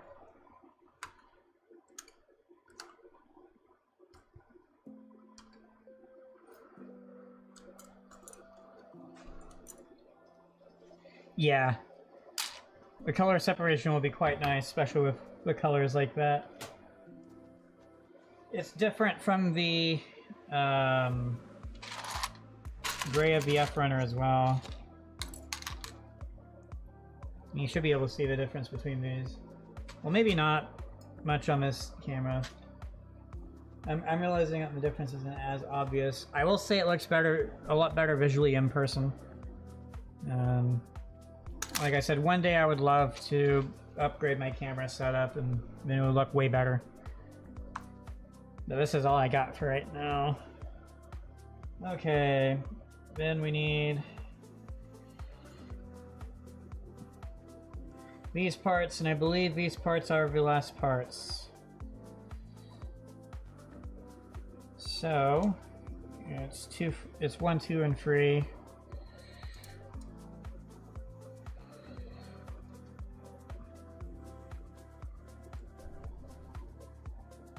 Wow, okay.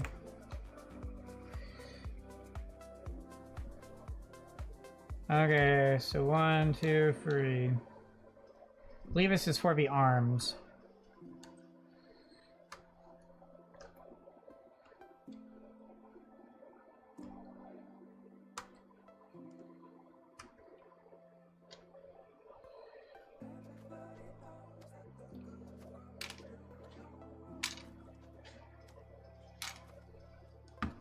We just do the same thing again.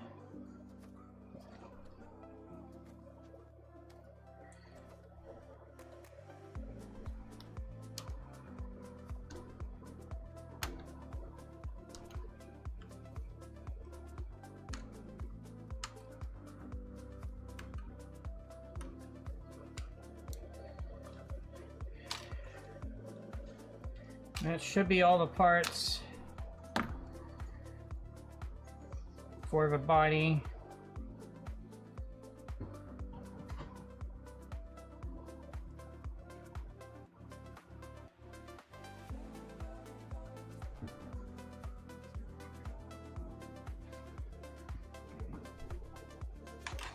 Except for the pilot.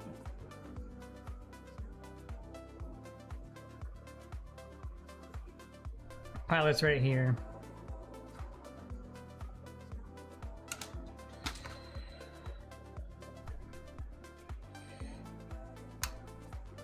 Oh yeah, I love when that happens. Yeah, so there's the pilot. Okay, so before I work on this more, I want to look more at and into what would be involved with painting the pilot if I decided to go down that route. Where is it? Somewhere around in here it changes pages. Somewhere whenever it has an idea of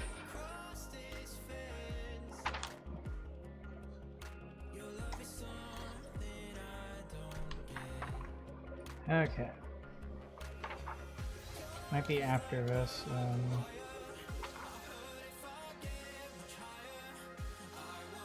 Features. Send a video to show it all off. And you can do some stuff here. It doesn't indicate anything. Okay, so you can't open the cockpit hatch. But I'm not sure if you can actually get into the cockpit and do anything with it. Okay, so here we see this, and it shows the colors and stuff.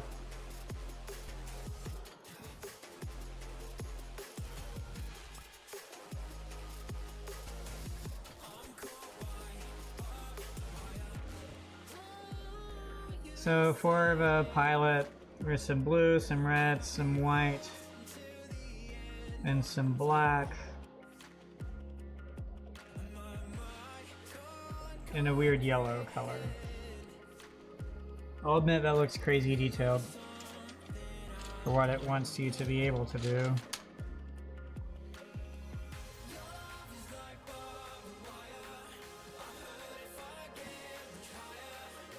I don't think I'm gonna bother. I've not bothered before.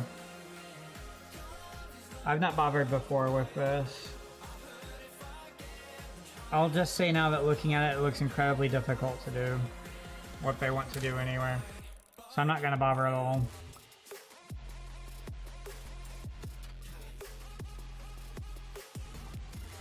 As far as figures to paint go, these are very detailed. So I'm just not gonna bother. And maybe in the future, I can access the pilot and be able to paint it. But I'm honestly not gonna bother right now. I don't think it matters.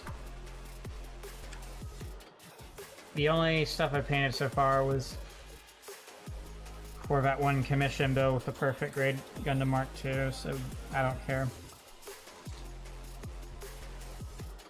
Alright, so now we just prep all the parts.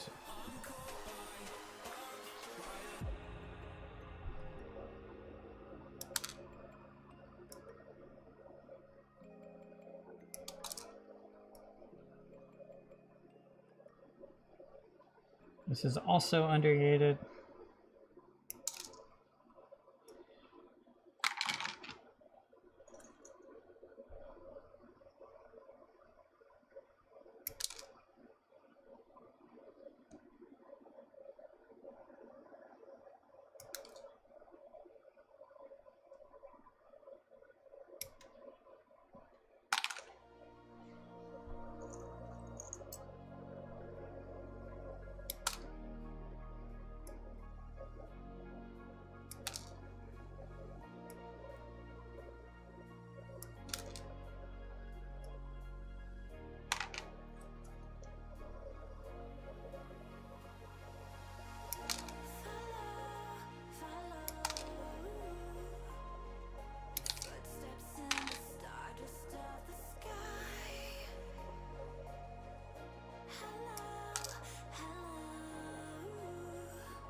Some of these smaller parts are hard to hold on to remove things. Thankfully, they didn't undergate those. I've had to deal with really tiny parts that were undergated for some stupid reason. Those aren't fun.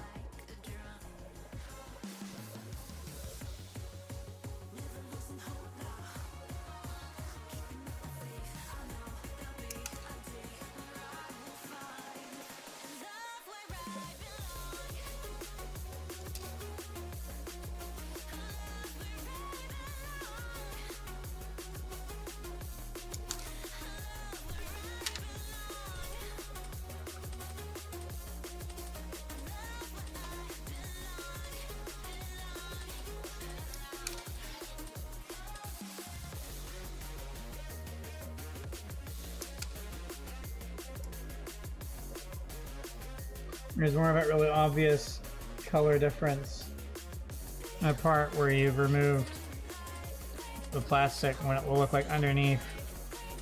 Because why these are undergated so you don't see that on the finished result.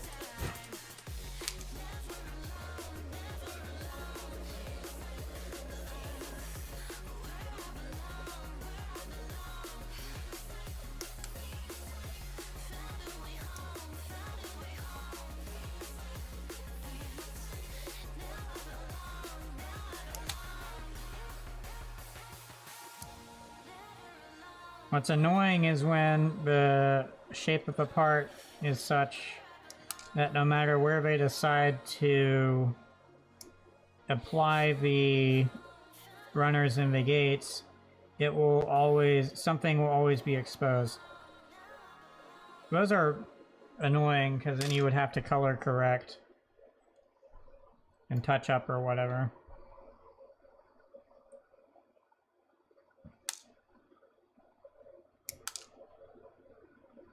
Or do the super duper lazy thing of just get a graphite pencil and fill in with that so then it just looks like battle damage. Or wear and tear.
Sometimes the undergates are really annoying where they are. I'll just have to clean up with a hobby knife.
Alright, that's all the parts closer to prepped for assembly. I'll just have to clean up with hobby knife, then we're good to go. Let's see, where do they start using stickers in this? 'Cause I think it's on the next page. Okay, so it's not until closer to the end that you starts using some stuff.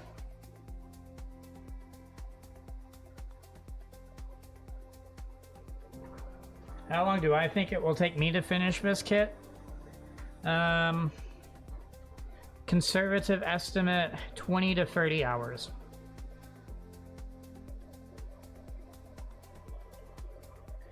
Most master grades I've built recently were anywhere from 6 to 15 hours. The full armor Unicorn Gundam Verka took me, what was it, 19 to 25, I forget how long. So I expect this to take a bit on the longer side, so definitely over 10 hours. I mean, I've gone 2 hours so far. Granted, that also includes unboxing and organizing and prepping and all that stuff, but it'll just take me time to do stuff. And because of the way this kit is done, I mean, one way you can sort of indicate how long a kit might take is how many pages there are for assembly. And if there's only 20 pages or something, you know, it's not going to take too long. But when, by the time you get to the very end, it's nearly 50 pages, it's going to take a little while. So, yeah, conservative estimate, around 20 hours. Or more. Maybe it'll be less than that, in which case maybe 15 or so, I don't know. But we shall see. The way it has you build stuff where you do the inner frame first, and then you do the back unit, and then add the armor and stuff, makes it feel like it goes a little bit faster, but at the same time also a little bit slower. And you also have to keep in mind this has a lot more detail, a lot more color separation. I think one good comparison would be the Master Grade 3.0 RX-78-2, which also took me around the same amount of time it took to build the full armor Unicorn Gundam Verka, simply because of all this stupid detail and color separation and stickers. There were so many stickers, and those were what took so long with that kit. This kit, however, like this is it. So, unless it starts asking me to use some of these really tiny things, but I have to do some other stuff, I wouldn't say harder. I would say there is more to it than most master grades. The problem with master grade as a grade is not every master grade is equal.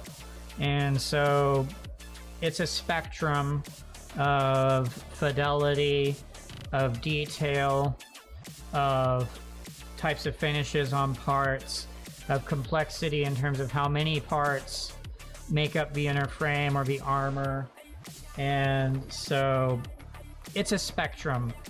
And I would argue that the kits that transform, like Master Grade Zeta Gundam or Master Grade Zeta Gundam Verka, or any of the other kits that transform will always fundamentally be a bit more complex and therefore difficult to build compared to something like this, which does not transform. Because when a kit has to transform, the inner frame for it is a lot different than if it doesn't. And as a result, there's more complexity to the inner frame, which is a bit more annoying. Also, the joints are not as stiff, so it's harder to pose them properly and all this other shenanigans. I think the main thing about this is it's just the roided up version of the Strike Freedom. So this is going to be the highest fidelity and therefore amount of complexity to this particular mobile suit out of any other master grade kit. That's all it really means, the extreme aspect of it. Let's see, it actually talks about here and stuff. Yeah, so in this area it actually talks about some of that stuff and sort of emphasizes what Master Grade Extreme is and the whole point of it. So as far as posability is concerned with joints and complex movements, and this is supposed to be very posable. I'm not sure what you would compare the posability of this to with other stuff. I know like the God Gundam or whatever, wherever mobile suits from G Gundam are very posable, and this might be similar to that. Let's see here. Let's see. To recreate the settings of a mobile suit with motor functions close to the movements of the human body, Master Grade Extreme Strike Freedom Gundam adopts various mechanisms. The interlocking movement of the internal frame is one of those gimmicks. This enables the long-range beam rifle to be held with both arms in iconic scenes and poses from a series such as the full burst mode and beam saber, beam shield wielding poses. To be recreated, these gimmicks were reproduced in previous Master Grade and Perfect Grade kits, but this rendition implements technologies and designs that have been cultivated up until now and further refines them to create a Strike Freedom Gundam worthy of the extreme in its name. So essentially, and I don't think it really shows it, but when it says interlocking movement of the internal frame, I think this means that you can actually do something with gears and lock the frame in certain places to where it cannot move outside of that position. So the idea of holding the rifles in whatever pose, when you can lock those arms and elbows and whatever into that specific position, and it will just hold it up better. I assume that's what it means by interlocking movement of the internal frame as a gimmick, because it does straight up say it's a gimmick. The internal frame was the key to achieving the extreme expressions of the MGEX Strike Freedom Gundam. The frame can be moved when displayed by itself, and the interlocking mechanism with the exterior armor parts allows for natural and dynamic poses. Furthermore, 3 different types of special finishes have been applied to parts of the internal frame, while adopting 2 types of metallic part colors. Etching stickers have also been incorporated, resulting in a total of 6 types of metallic expressions that enhances the mobile suit's solid appearance. The metallic expressions of the internal frame show through the gaps between the white and blue armor parts to create a complex design that further emphasizes its beautiful silhouette. Clear parts are also used in the shoulders and arms, and the internal frame shows through to express the multi-layered structure. And of course you see pictures of what the inner frame looks like and whatnot. And now what I don't know is if this is the first of the 2 Master Grade Extreme kits, because there is another Master Grade Extreme kit which may have come out before this one, called the Master Grade Extreme Unicorn Gundam Verka. That one's crazy because it has lighting and all this other stuff.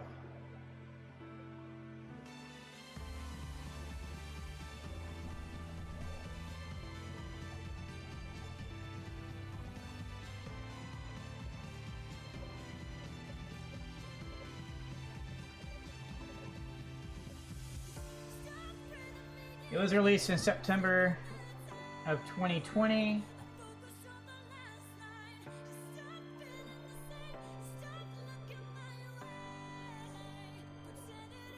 Yeah, so Master Grade Extreme Unicorn Gundam Verka came out in 2020.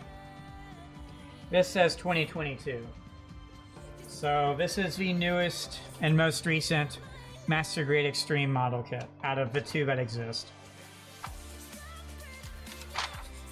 But yeah, so because I've not built a kit like this before, it's going to be a bit harder for me to estimate how long exactly it might take me to build it.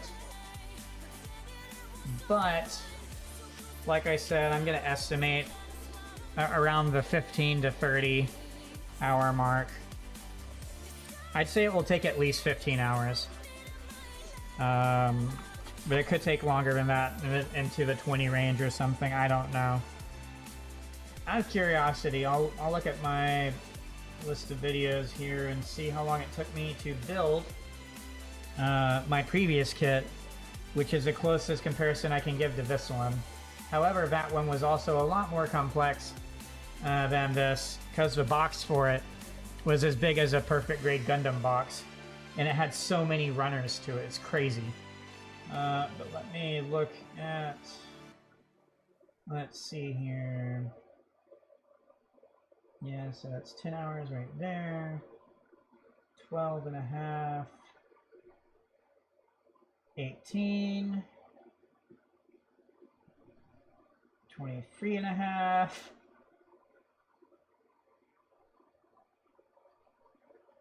27. Okay, so around 34 hours.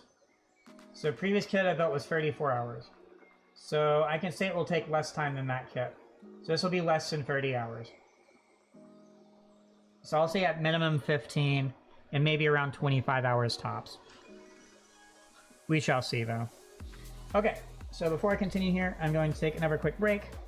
Run an ad to disable pre-roll on Twitch, etc. I'm going to grab a little quick snack so I can continue going. Something to drink or whatever. And I'll be right back.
Alright, I'm back.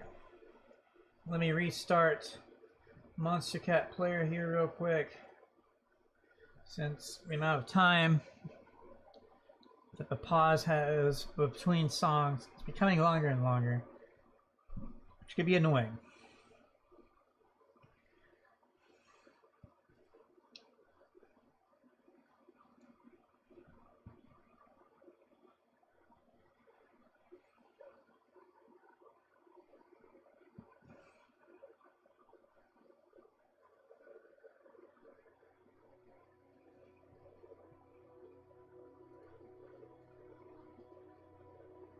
Alright. I'm gonna have the songs go in order of when they released, starting with what was most recent, as opposed to random. So you'll hear some new songs now.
I really do like this glove for when I'm using the hobby knife, because I can use it in ways you wouldn't feel comfortable otherwise due to the risk of self-injury,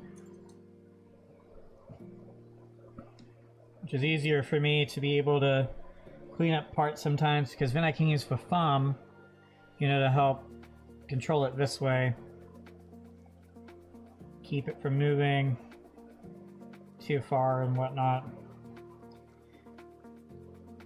Back when I was first getting into this hobby, a little over 18 months ago, I was watching all sorts of videos from various creators on guides on how to do different things, and whenever those creators would be using a hobby knife in those videos, it was always very uncomfortable to watch, because none of them had any sort of stuff to protect them from injury.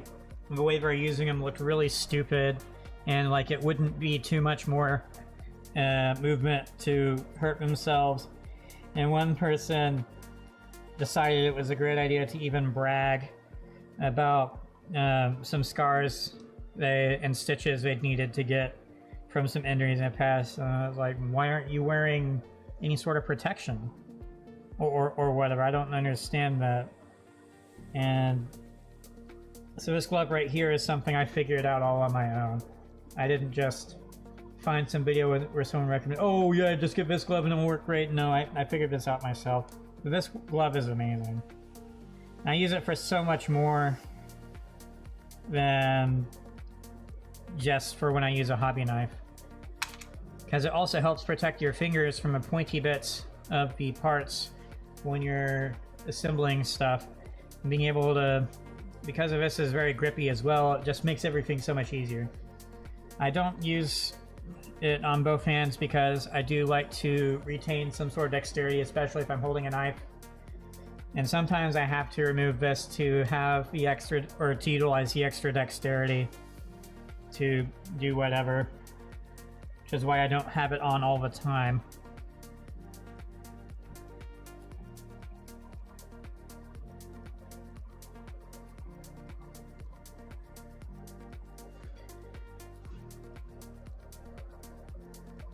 So I guess the main takeaway from that isn't that I recommend using a glove like this, but that while content creators may do things a certain way, doesn't mean you should. And that one of the nice things about this hobby is there are so many different ways things can be done, and there's a lot of benefit to exploring different ways of doing things and coming up with your own ideas and finding what works best for you. And that will always take time and be, I guess, a journey, as it were.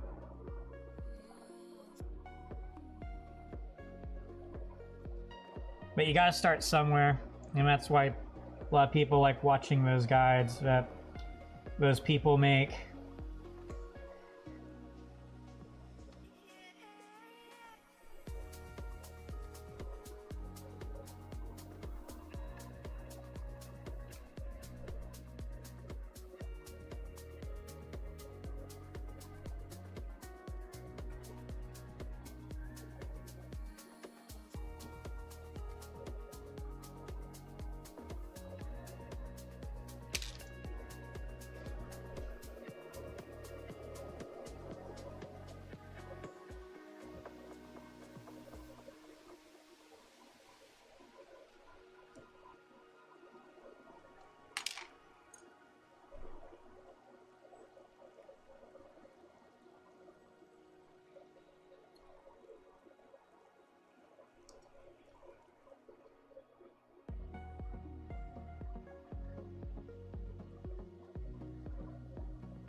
Not much. I'm just trimming up his parts. No, I think I rambled a bit about this glove and some other stuff.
I'm not gonna bother cleaning this up. I'll check these, but there may not be a reason to clean these up either.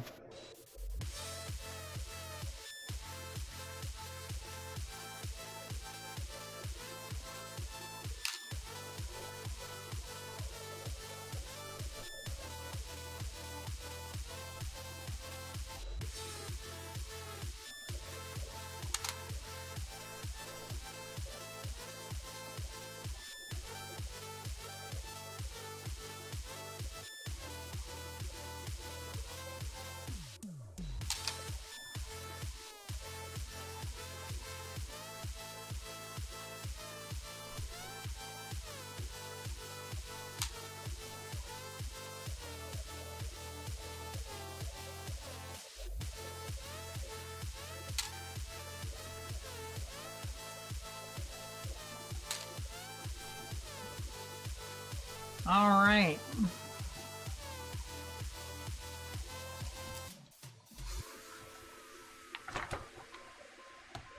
Let me get this mess off the booklet.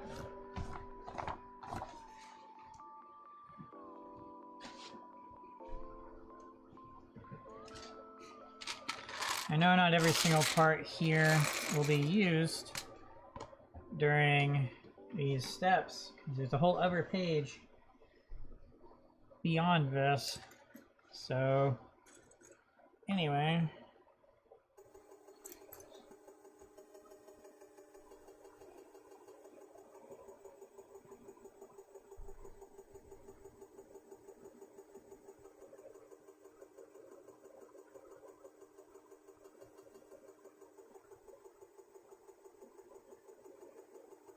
So I believe it goes this way.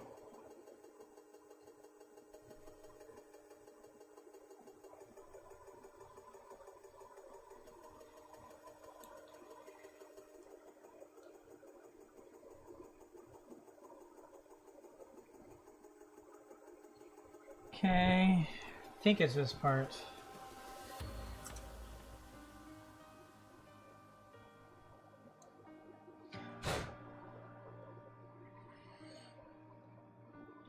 So this is B5, which would make this B6.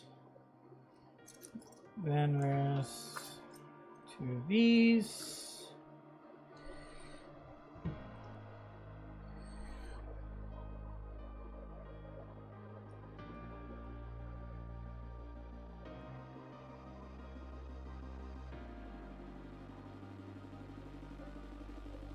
Admittedly, that doesn't really explain where this goes to me.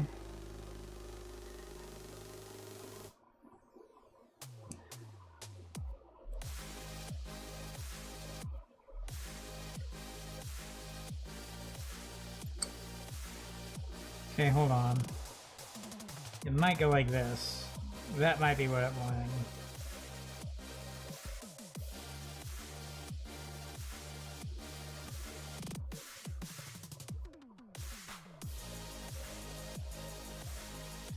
That looks logical to me.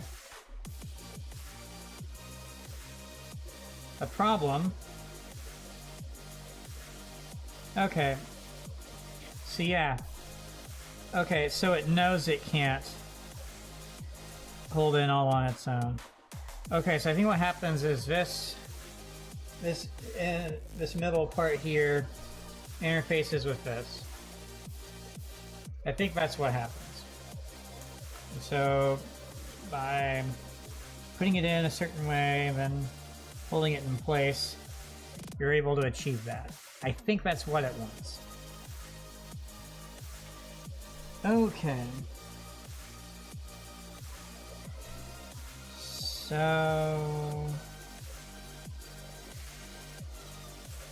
I think doing this one, because it has the opening as opposed to the pegs, will make the more sense.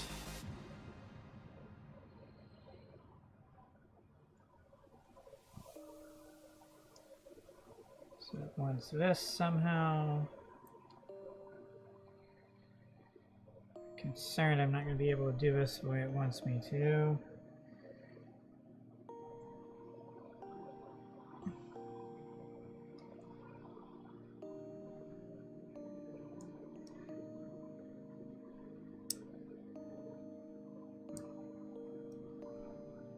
Okay, I've got that in. Just gotta get that side in.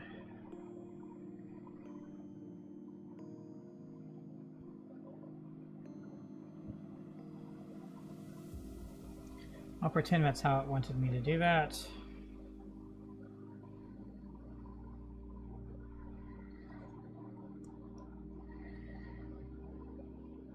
Something like that. Let's go ahead and encourage that to go in.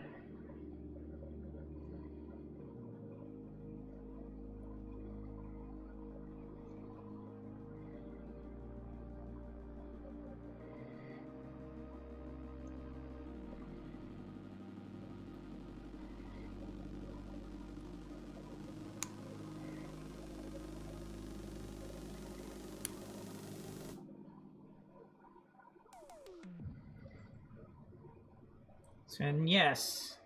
So now, when I turn this, look at that movement. That's pretty cool. And that's just step one. Oh no, I just realized something. I guess it won't matter. So normally, model kits, when you're doing stuff, every single step is labeled as its own step. So, you know, we'll say this is step 1, but because it's the chest, and that would be the second thing, so it'd be section 2, step 1, whereas this would be section 1, step 1, then to step 2, you know. This, for whatever reason, does not indicate any of the steps. We'll see if any of you later on does.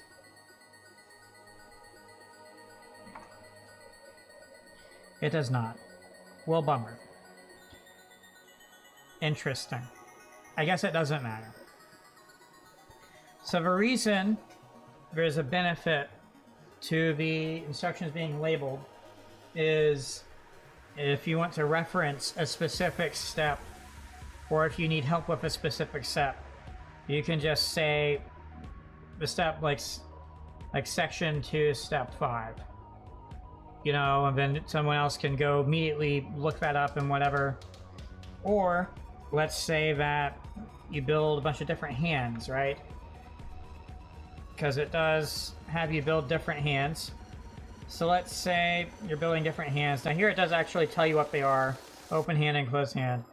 But let's say that, you know, when you get to where you're ready to do stuff with the accessories, you know, then it's nice for it to be able to just tell you exactly which step you assembled that in, and you can go immediately reference it and whatnot. This kit does not do that. Now, maybe I'm just spoiled. I think the most recent Gundam I built before this one was actually the Perfect Great Gundam Mark II. And since then, I've just been building third-party kits. I built this really cool dragon that came out recently. Then a kit that goes a step beyond this one for a 1/100 scale kit. But you can see why I just noticed and realized that, and that's for a kit that's supposed to be like the highest tier of master grade. It just feels a bit odd that they aren't labeling the steps and stuff, you know? And while I'm not intentionally looking for things to be nitpicky over or complain about, that is something I noticed that in some ways is a genuine concern. Anyway, for step 1, this looks really cool. And the color separation is also amazing.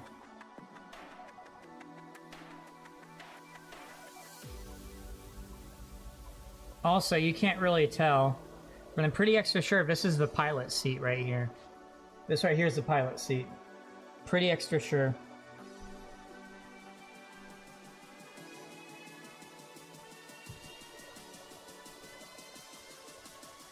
Okay. So the immediate next step has me apply this.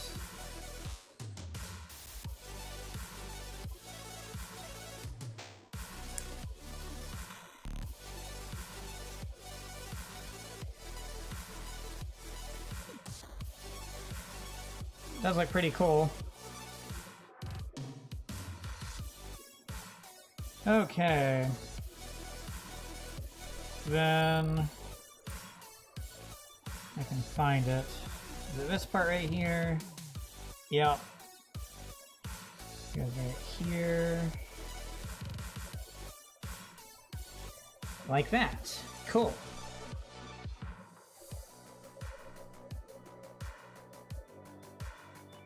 Okay, then the red part goes onto that. Let's see here then. It's trying to tell me which way it goes. So it looks like the wider part goes up top. Let's see if that's correct. I mean, that looks correct to me. It fit in place and stuff. Yeah, I think that's correct. Okay, so now it wants me to use the pilot and this part right here. I'm guessing it wants me to put the pilot in first.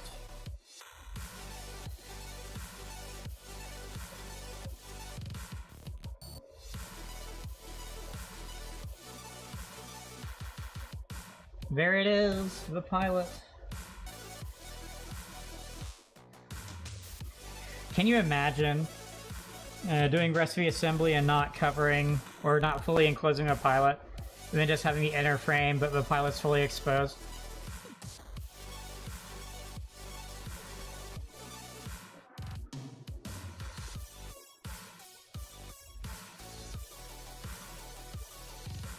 Alright.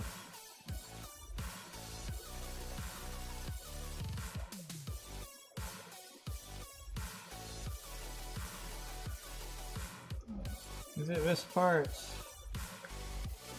Checkpoint. Okay, check for what? What are you talking about?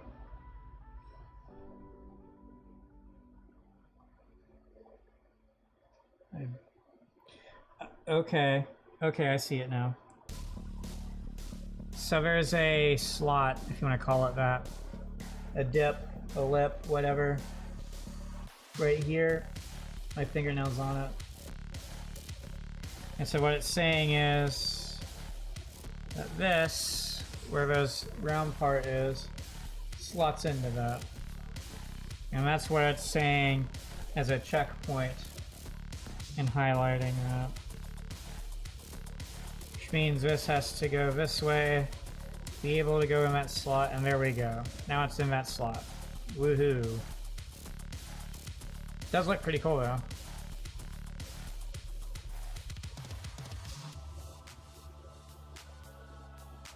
Okay, let's see if I can figure out which parts of those are. I don't think it's this. Must be this then.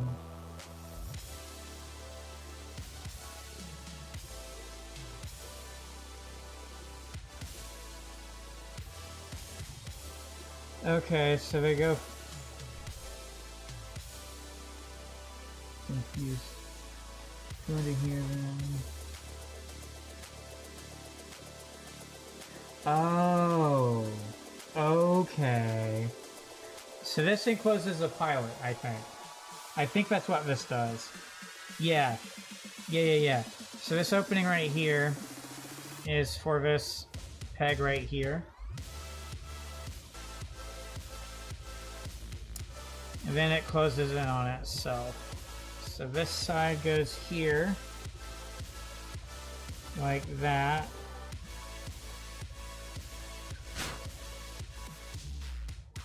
Yeah, so this will enclose the pilot, basically. So I can hold this in place, then slap the other one on. Oh look, there it is.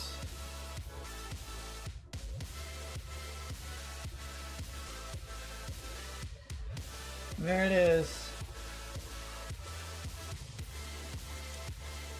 Pretty cool.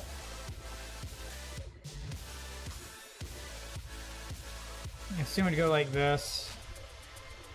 Now if this were to be a perfect grade, there'd be a sticker in there. I guess you can't really see it very well. but when it's up this way, it's looking at a flat surface, which you can easily add detail to. I think. Like, you can easily add detail to that. But anyway, there it is. So I'll leave it in this up position, I guess. So now we get to turn the page. Go ahead and put all these back into here.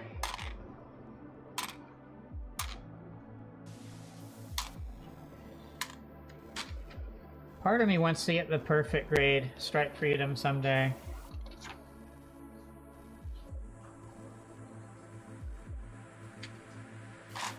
Yeah.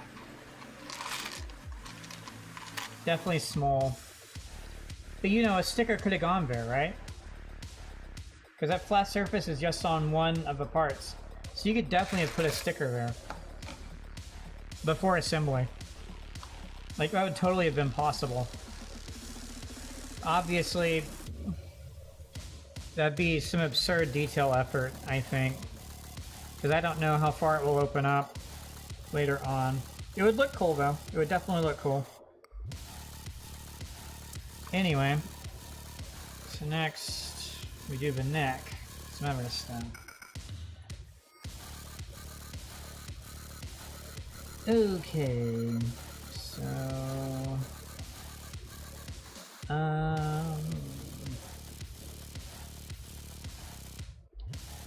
so once this part this way. So this part this way. So we go like this.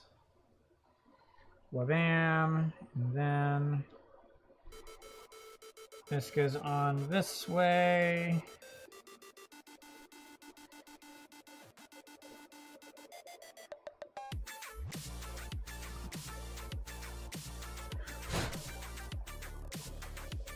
And that's where the head unit goes. We will be adding at the end, right here. There this is. I believe that's on all the way. Okay, then it wants some other stuff. So this part and this part all go on the same thing. So first, we slap this into place like that. Yep. So this will be the center of the torso. So the head will go here basically. That's what this is. This is the top of the cockpit. This is the inner frame for the top of the cockpit. And this will be able to open up at some point. Now, admittedly, I'm not sure exactly where this interface is. I guess right here.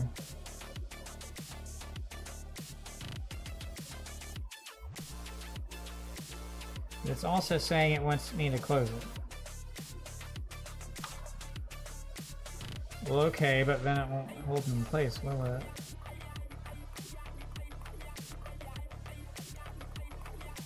Well, it will, like that.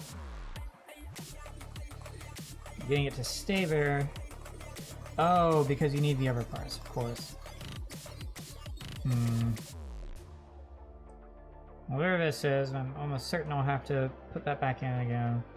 Then here are these. Okay, so... it does have a very specific order to do all this. It's supposed to be angled in an odd way, too. So I think... yeah, so this goes through this massive hole. And then this peg goes onto this. It's what it wants me to do.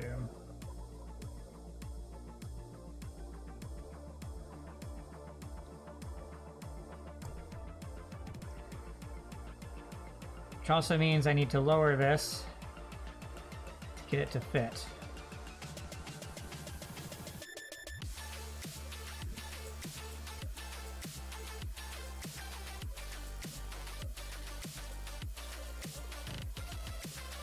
Well, bam, it's in.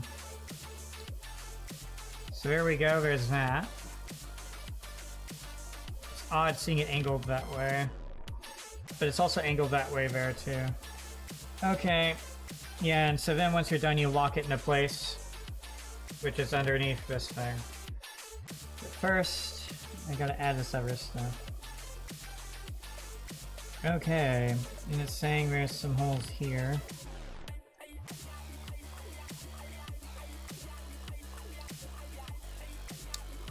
Like that.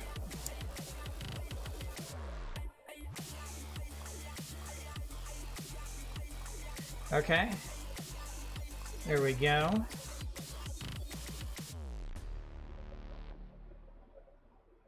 And then we add the other one.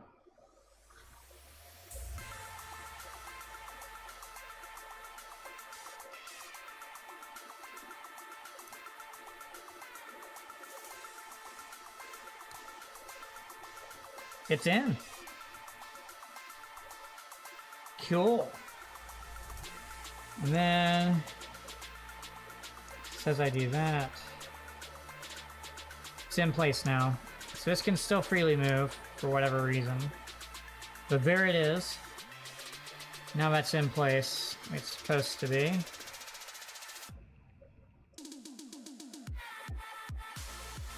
So what I find interesting is because of what these blue parts interface with, it interfaces with a part of a cockpit that can go up and down, right? So, let's see here. So you would do that. Thing is, you're not going to be able to move it up. Yeah, so this means it's going to be impossible to access the pilot again. But by being able to do that, you would be able to see inside the cockpit. What I find interesting is, what's the point of that then? So this can't really move then, so what's the point? Like mechanically, what's the point of that? So you can do that, okay. So you can do that. What's the point of that then? Let's move any further. It might be able to. You don't want to mess with this too much, though. Okay. Okay, so this can move, but it relies on this part to do so, and that's where that is. But it's all tied in place, right? So... and remember, this is the torso itself. So this is going to be basically the upper half of the torso for articulation. The arms will be around in this area, I think. So that will be able to move or something. I could also be wrong, but I think the back unit will interface here. Or something or another will eventually... yeah, even this will open up. So that will still be exposed to interface with the back unit, I think. Anyway, very interesting design.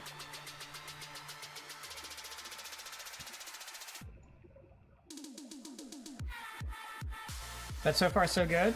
An assembly. And next we do the arm parts.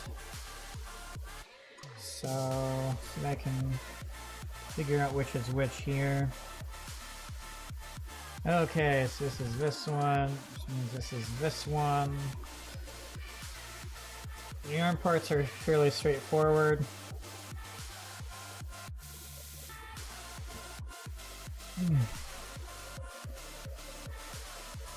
Okay, so it does go one particular way. So it's saying it should go this way.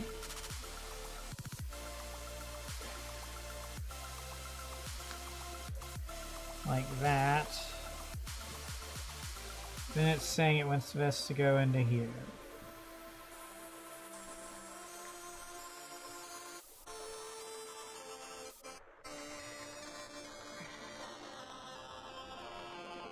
I was hoping by moving it I'd be able to get it to go further in.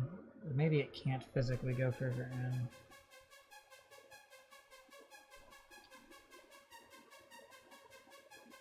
No, it should be able to.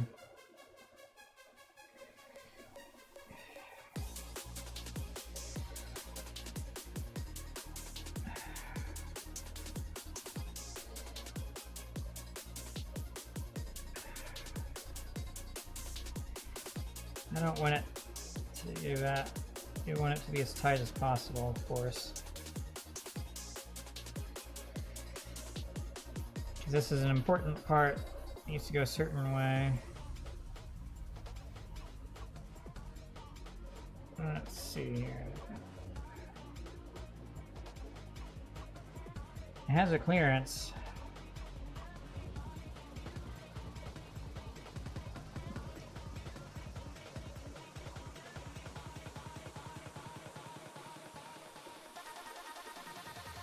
Okay, maybe it just...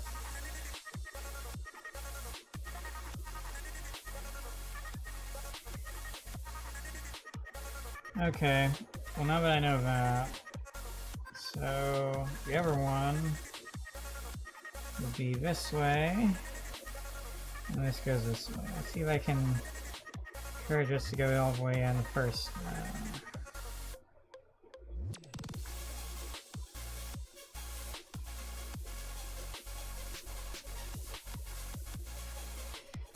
Interestingly, it also stops.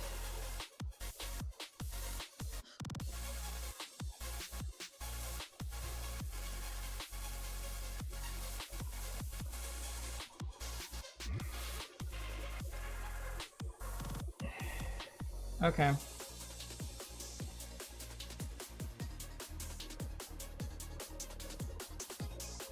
Always have to be content with it being where it is.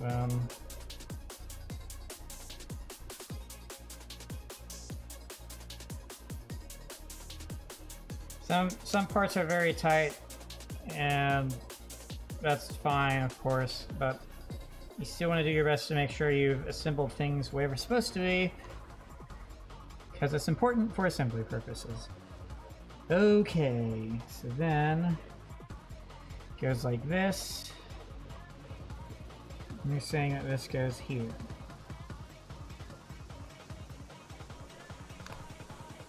Okay. So that's one side.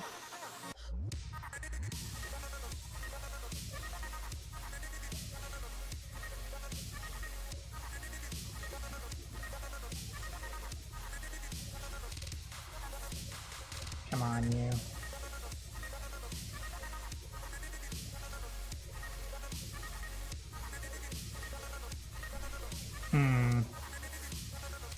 You go avoid on that side. It did. Interesting.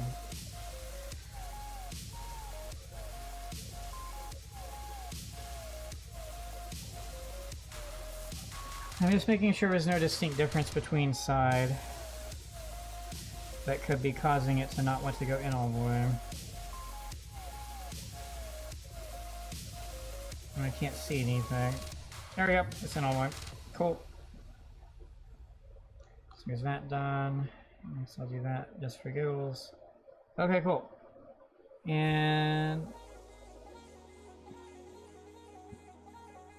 so it actually wants me to put the covering on first.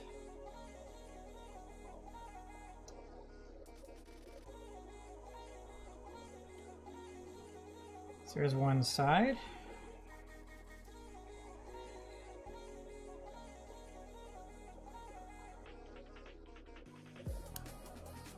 There's the other side. It does look pretty cool though. And then, of course, goes over here.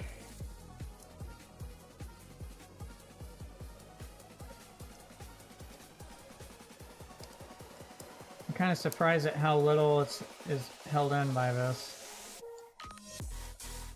Now obviously weight won't go on this as is. It will be held in by other things later on, as indicated by this right here.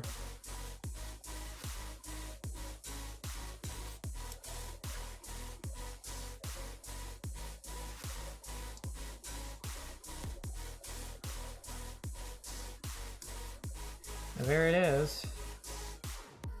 Looks like this player isn't fully in all the way. Now it is.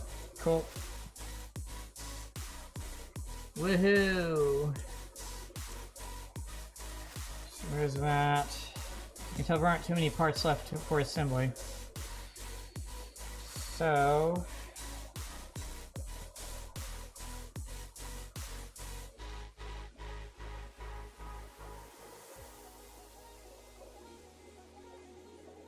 So I believe this one goes here. We'll find out if I'm correct.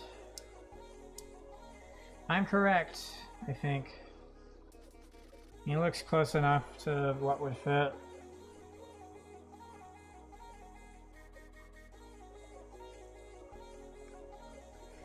Yeah, that has to be it.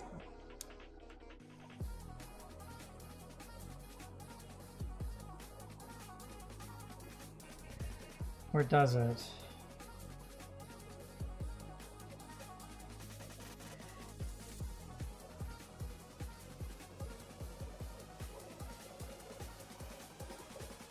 No, that has to be it. I think it looks a bit weird, but that has to be it. Okay, then for last part, assembly. I want this to slap on a certain way. It will hold on to various things as a result.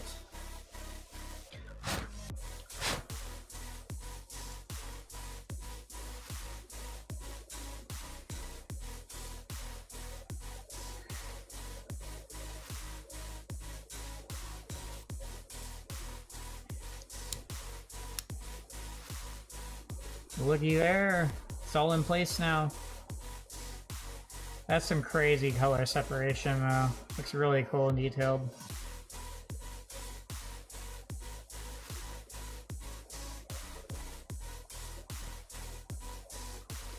See if this can still do the thing. Moving, it can. So it can still move that way. Move back down. Okay, cool. So next up, we got some stickers and photo etching stuff to do.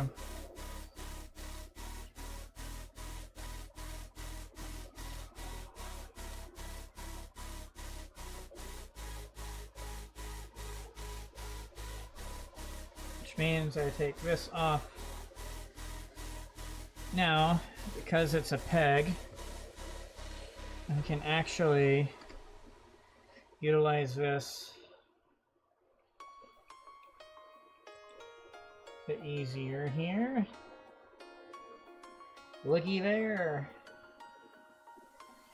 Let's see here. So where all do I need to do stickers? It says view from behind.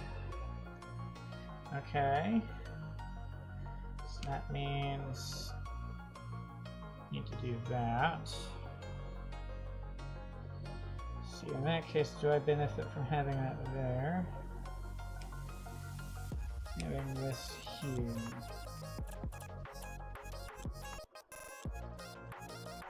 Alright, so it's saying sticker goes here, and it indicates some of the spots. So I think it wants the stickers to go where that cover thing is. Alright, let me adjust this.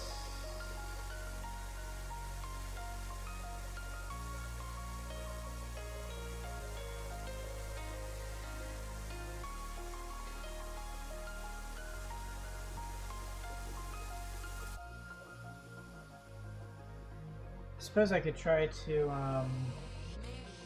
center this better.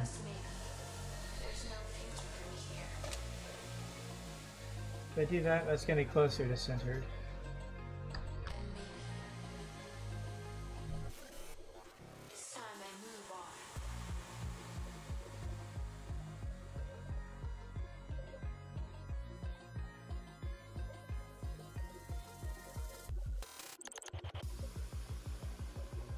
That should look a bit better.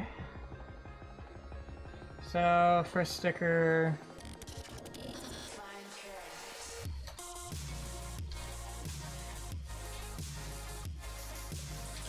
Just getting out the stuff I need for this. So, first sticker, it wants to go right here.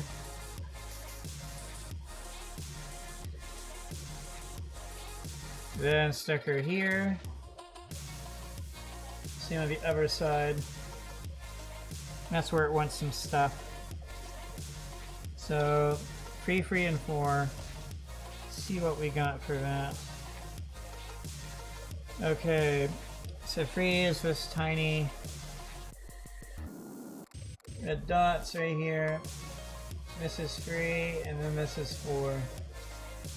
So it's saying 4 goes right here, and then 3 goes here and here. Okay.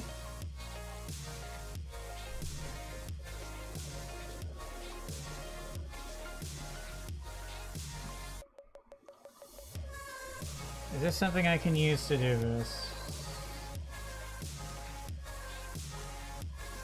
It's gonna be really close. I may want to go with the tiny ones for this. We'll try for tiny ones. The obvious issue being they aren't 90 degrees.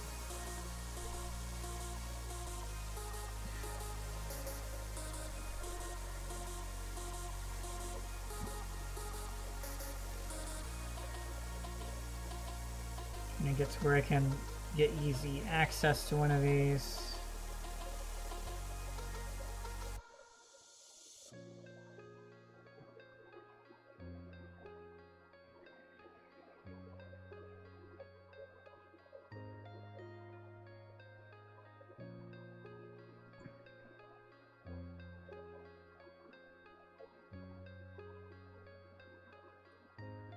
I got it.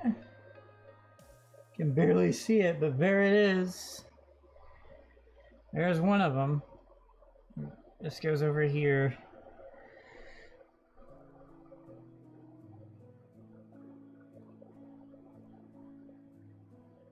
It's already placed. Wow, okay. Barely in place. I need to move it.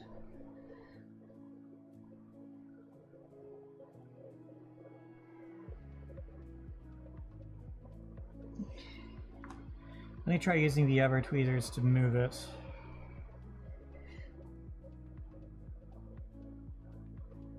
That worked. Yeah. There we go. It's in place. I don't think it shows up very well. Yeah, you can't really see it at all, but it's right there. It's annoying how you can't really see it.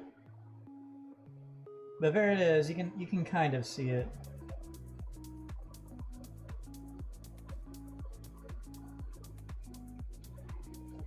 And remember, this is a very big sticker when compared to this. It's one of these, not one of these. So in some ways, this sticker is massive. In other ways, it's really small. I tell you what, things like this get much smaller. I'm gonna need something to wear over my glasses that can magnify. I actually did, for giggles, get something to magnify over stuff to try and use with the camera, but it didn't work. So I got this thing right here, which, I mean, you can do that, yay. Cool. As you can tell, it just doesn't really work that well. And if I try to look through it, it does work.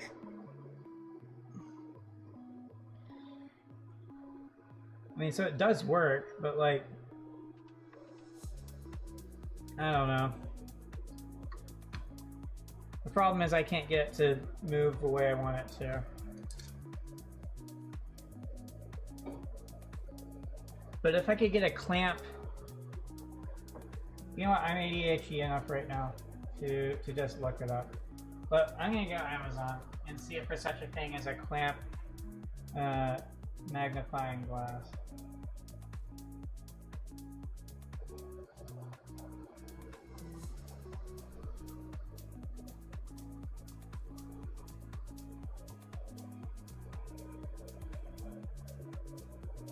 There is.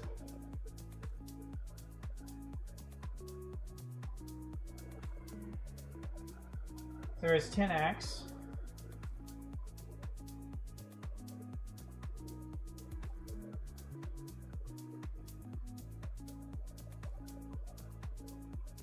$12x and $30x.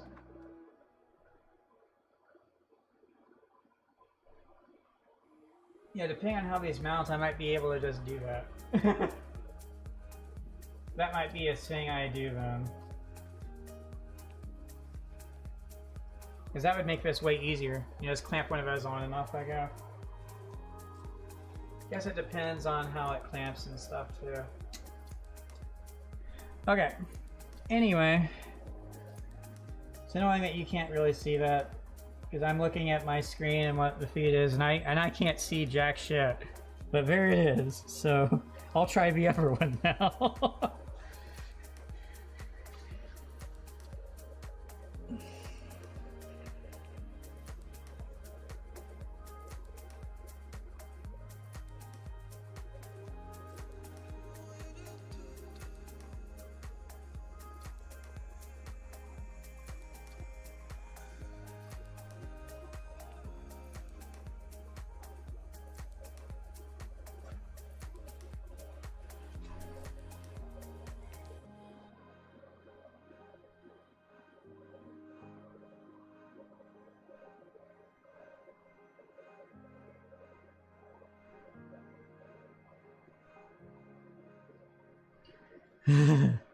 I got it. That's so small, my gosh. Well, my finger looks massive. You can barely see it.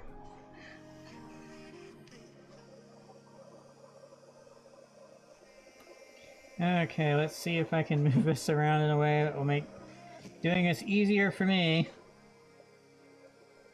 I'm realizing it's not going to be easier to see though, but whatever. Okay.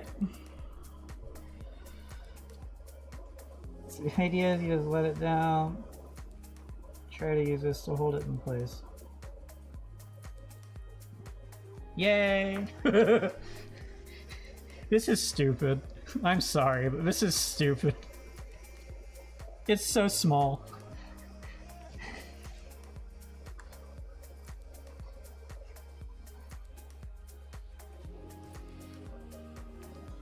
I've got beard hair thicker than that dot.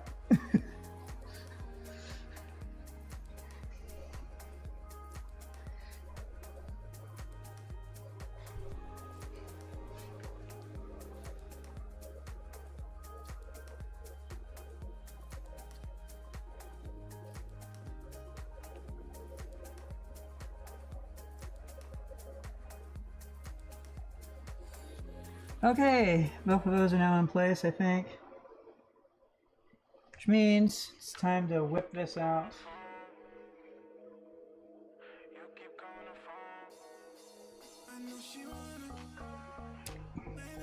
And convince them to stay in place.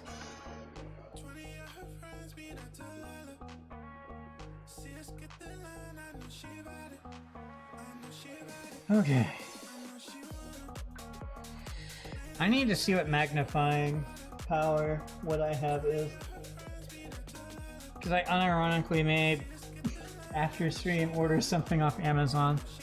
Try and clamp to this, get to work with my setup.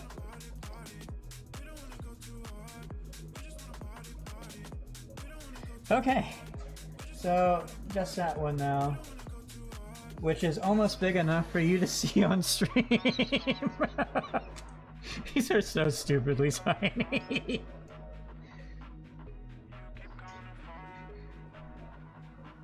So I guess the real question becomes, do I try using this one?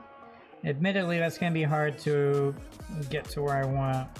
But I like being able to hold it that way, because then look, I can just very smoothly put it exactly where it's supposed to go, whereas with this thing, well, I mean, I can still do it that way. Okay. So...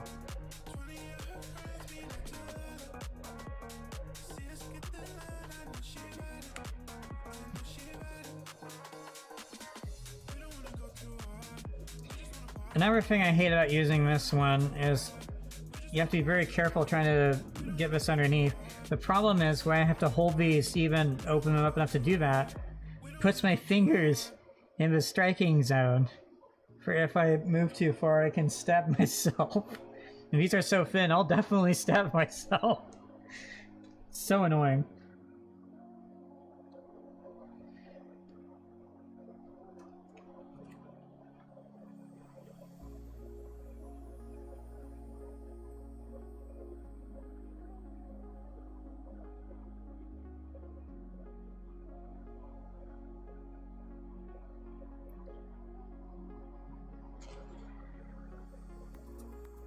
I think I got it. Yeah, that looks correct. Oh look, it's easier to see. It's like, what, double the size?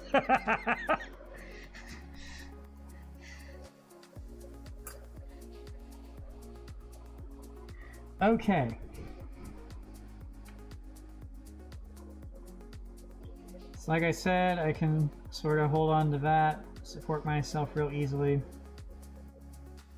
Get it to go into place.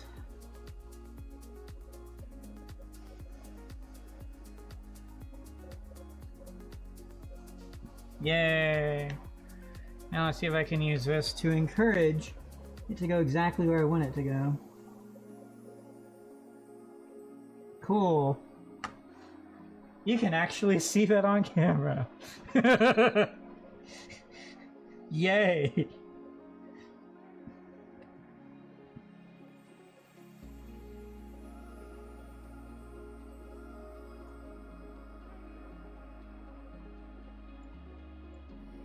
All right. 5 hours later is what it feels like.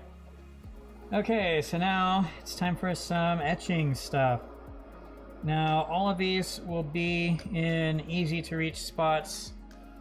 So it shows it here, and then here.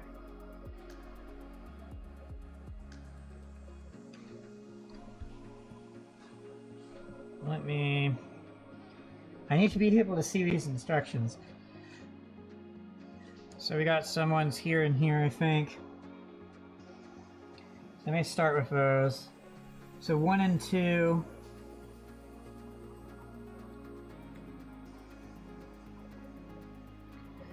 Alright, let's see here. Oh, interesting. So they have this a different way. So all the etching stuff I've done so far has been third-party kits from Chinese brands. And what they do is it's 2 plastic sheets with the photo etching stuff in between.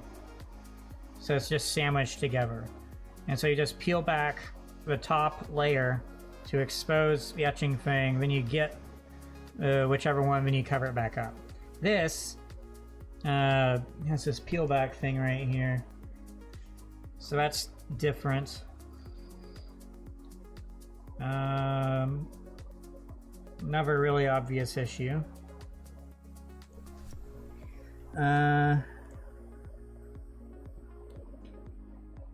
One side is silver, the other side's green. I'm guessing you still do it this way though. But at the same time I'm confused, so... No, wait. No, wait.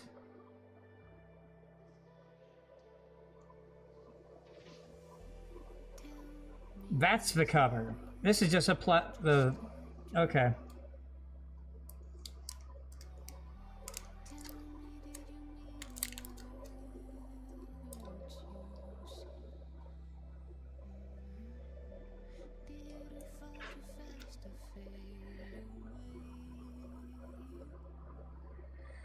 Okay, so we do it that way. So this is adhesive that holds it in place. It was laser cut or whatever. So I have to find a space here. Okay, why can I open it easily on this side? I don't want to open it on that side.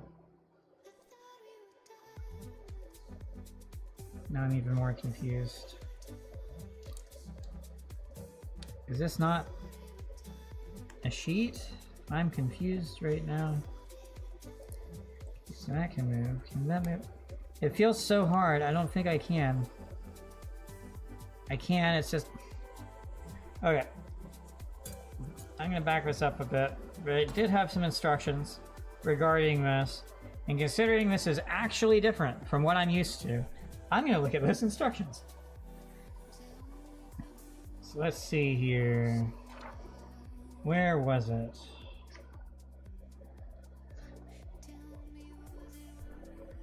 Okay.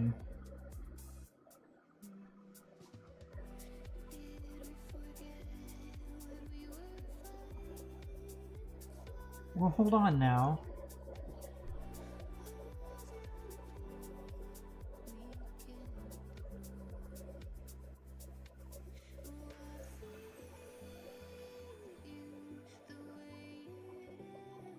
Flip. What?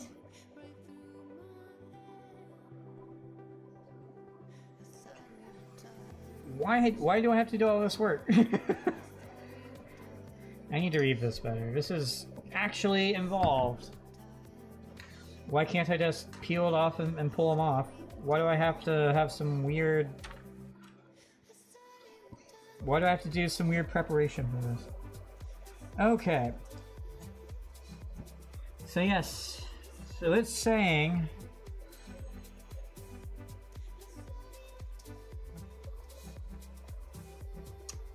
I'm so confused. So it's saying you remove this. Okay, green sheet.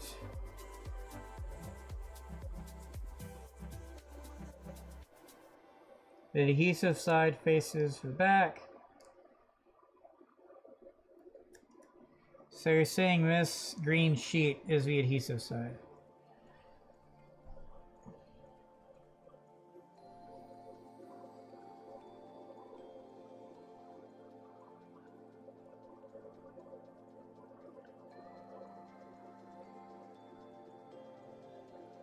Okay, but like... Why do it this way?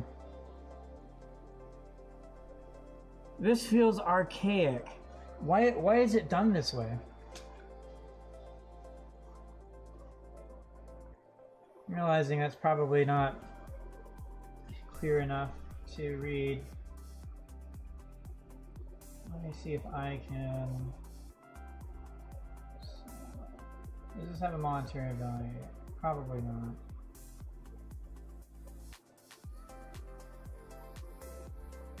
So unfortunately I can't make it any better.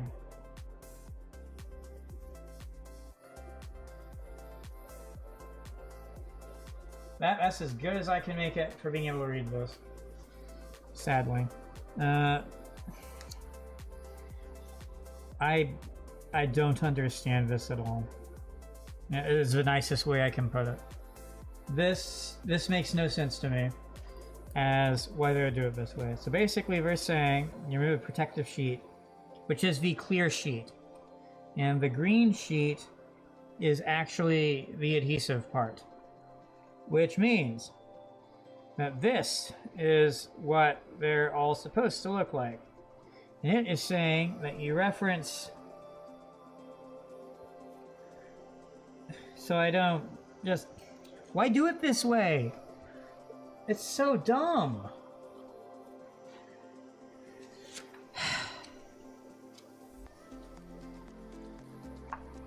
Okay. So it's saying...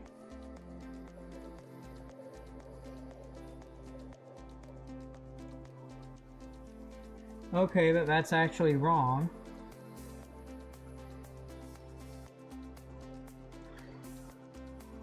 The other problem is it's actually wrong, so I don't understand it at all. Okay, so...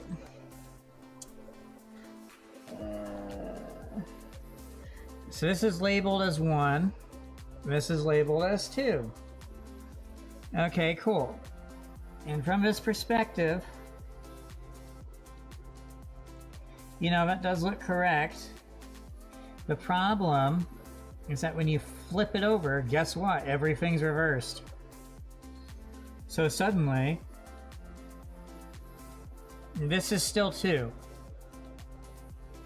But we're saying that it's not 2, because we're showing a checkpoint and indicating which way it's angled and positioned and stuff.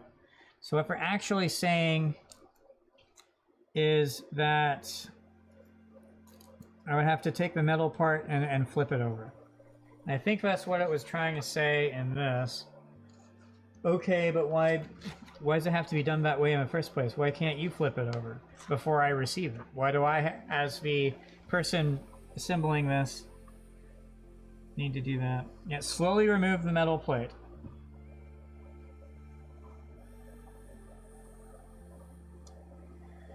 Oh. Well, that makes even less sense. Okay. So what we're saying is you remove the metal plate, and guess what you do then? You just don't put the metal plate back on at all. You just leave it off, and you reference the metal plate without it actually being on there for which one you need to use. Why? Why do it that way? That's stupid. Why can't you just have it be this way, have the adhesive be on the other side, or have, like, why? Why can't it be labeled already this way? Like, I don't... Why? That makes no sense. It genuinely makes no sense. Also, this isn't going to stay in place, by the way. There's no adhesive holding it on. So the only thing holding it on is the gaps between these parts. But it's saying it wants me to take this off. And the only reason I'm going to do it is because they tell me to, and I want the full experience, whether it be good or bad. But if it becomes really stupid, I won't take it off. And so far I'm realizing it's kind of sharp. Okay, I'm not going to take it off. Yeah, screw that.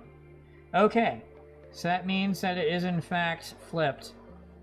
And so means in its current state of showing certain things, it is factually wrong. And this is indeed actually too. And at that point, why do you have to take it off? Why can't you just take a freaking picture or something?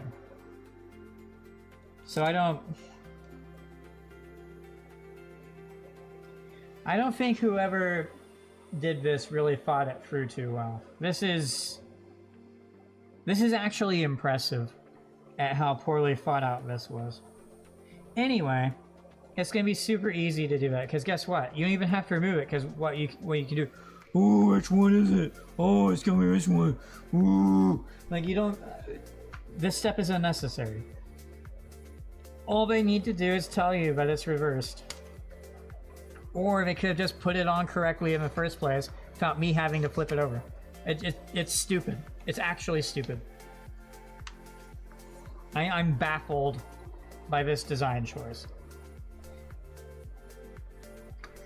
Remember, guys, this is the latest and greatest of the master grade line, and the best possible that they can do in 2022. And the best possible they can do in 2022 is having you remove this metal sheet and flip it over. Well done. So innovative. So thought-provoking.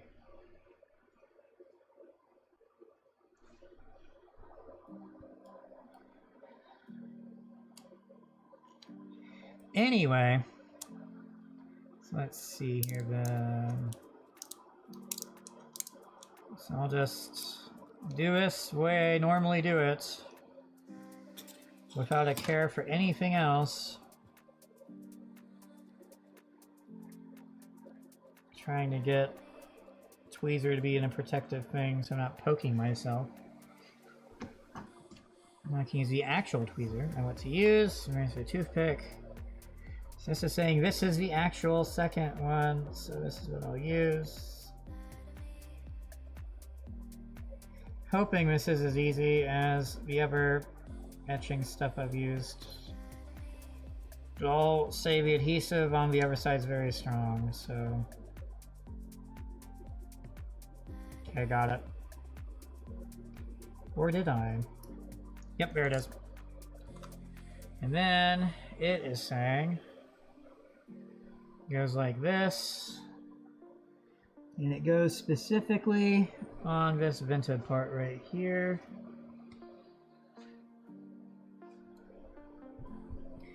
So the way I typically do it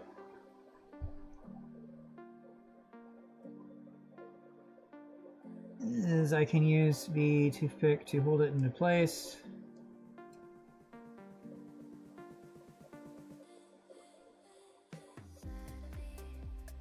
and encourage it to go where I want it to go. Like so.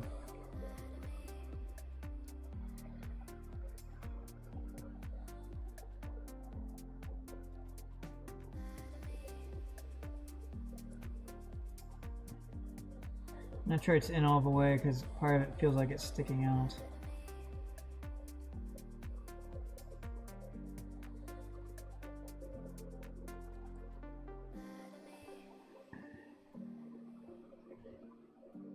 It is sticking out.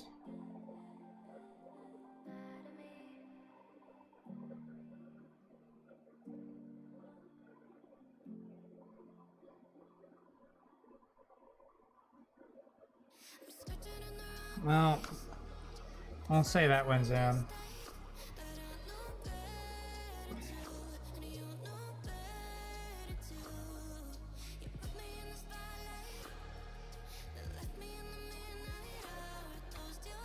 We'll say that's in place now. And whip out the other one. I've been spoiled by higher quality photo etching things in cheaper kits. I built a kit that I bought for 30 bucks that has higher quality photo etching than this thing. This kit's 180 something dollars.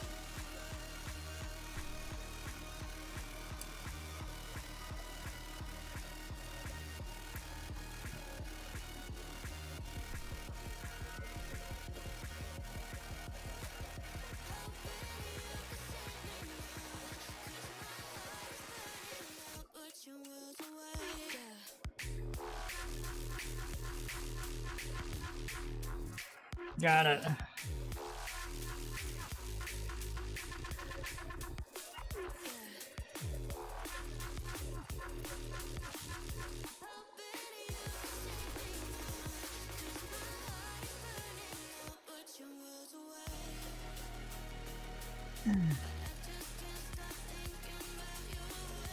Oh no.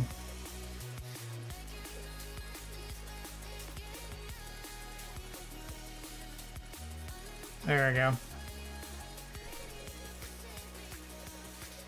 Oh no.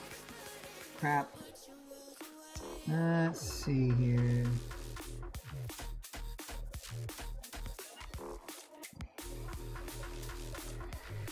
It does not want to stay in place. I need to adjust. I've got this situated.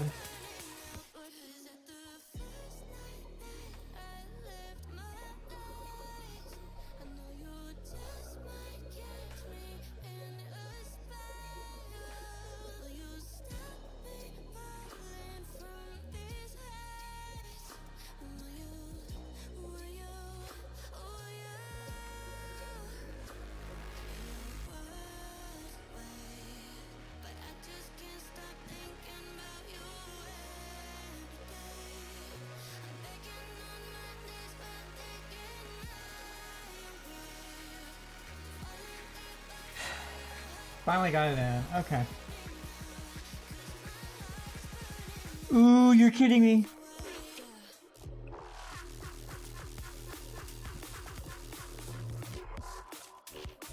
So, in fact, was not in. And now has fallen somewhere. And who knows where it is. I'll have to look around, see if I can find it. I may have fallen into this mechanism, so that would be fun to find. Just trying to use this to get it to stay in place.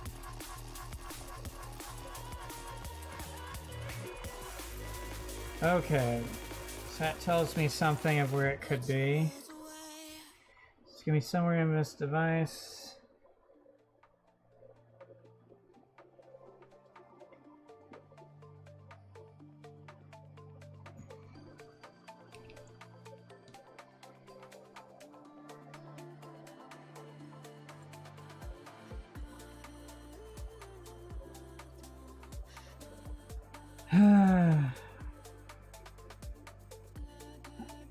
These are very awful for photo etching stickers, I'm just gonna say it. This is probably the worst aspect of this kit so far, in terms of quality.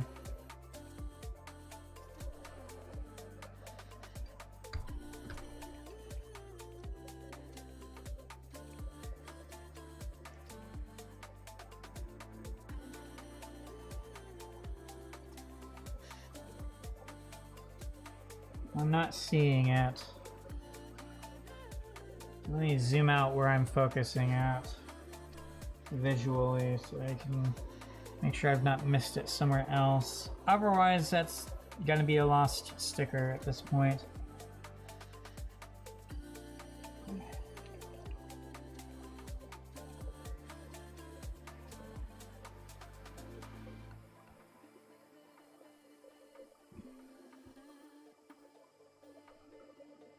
I don't think it's in here, actually. I'm not seeing it. If it isn't in here, then I don't know where it is. It just straight up fell off of the thing, right? So where could it be? Because I don't think it's in this somewhere. It's so small, though. It's not in this.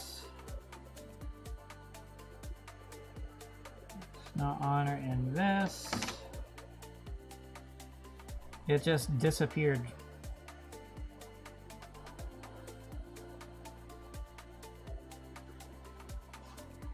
I'm annoyed by these things now.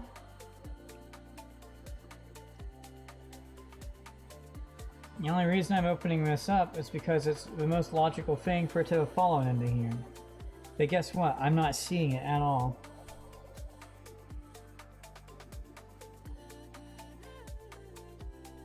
So unless it went to a spot that I visually can't see no matter where I look at, which also means I cannot access it anyway.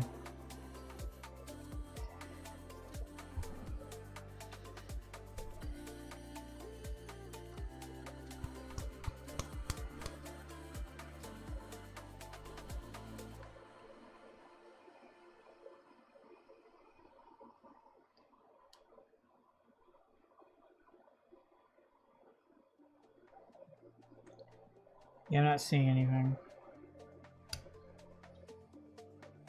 I found it. It's right here.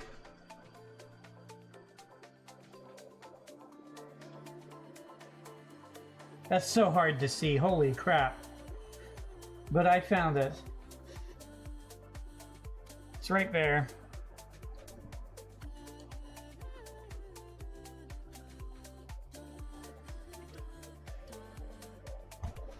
Let me get this. Go back.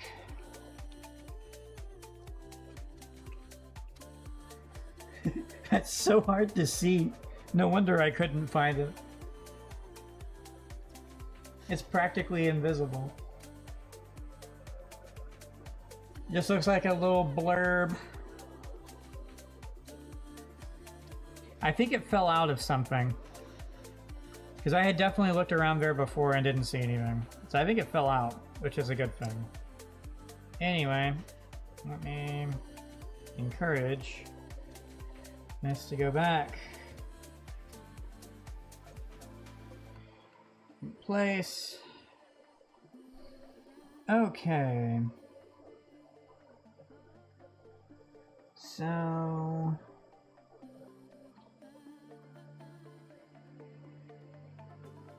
well, now I know which side's the sticky side. Happy to have gotten that figured out.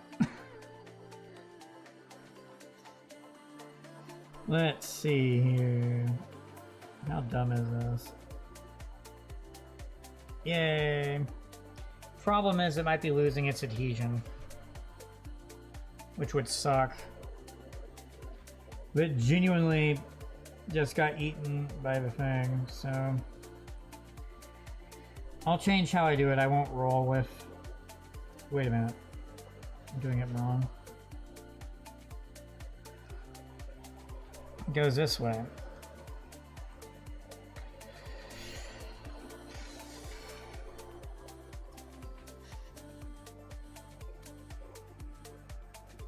Oh, wait a minute. Now that's wrong. How come when I flip it, it's just the same?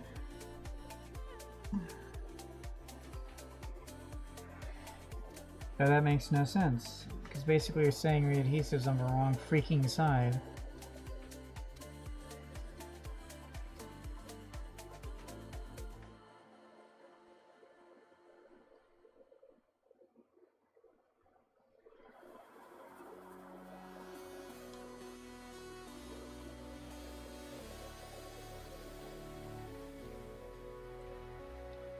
Okay, so adhesive's on that side.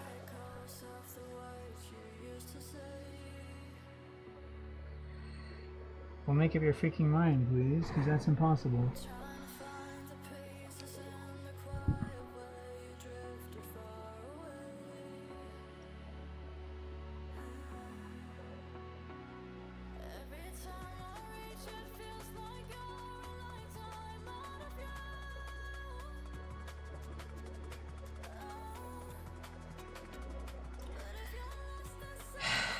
I hate this thing so much.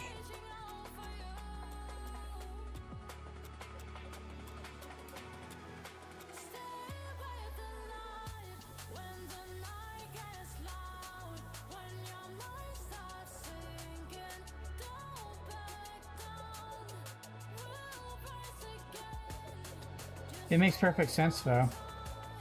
The adhesive is not on the side it's supposed to be. And that's why it doesn't work. It's so stupid. No wonder it just immediately fell right off. Because it was sticky on that side. How that happened, I don't know.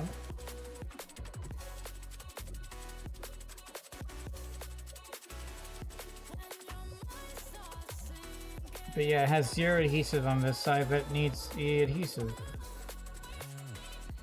Okay. Let's see if I can encourage it to have some adhesive. This is turning out to be quite the adventure.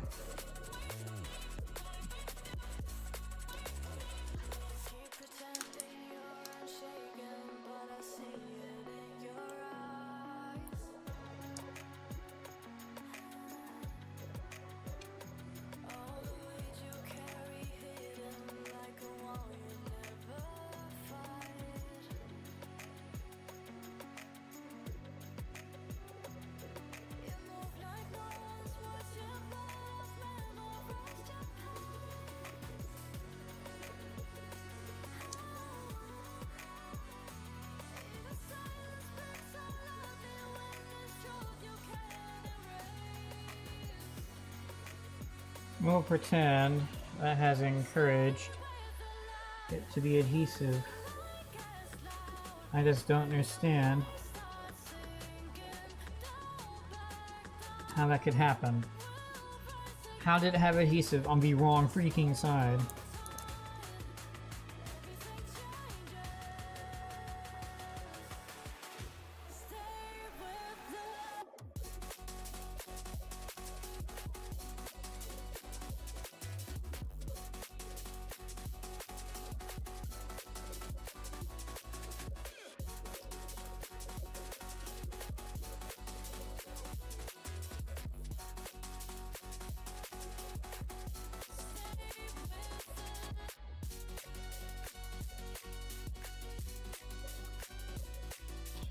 Okay.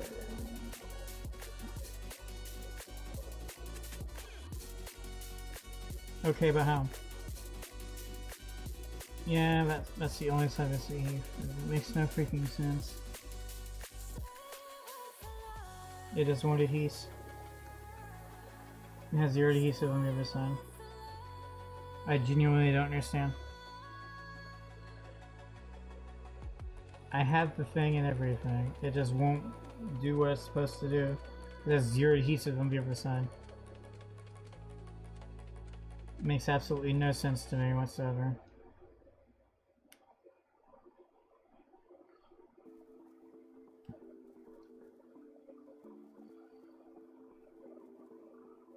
Let's try this again.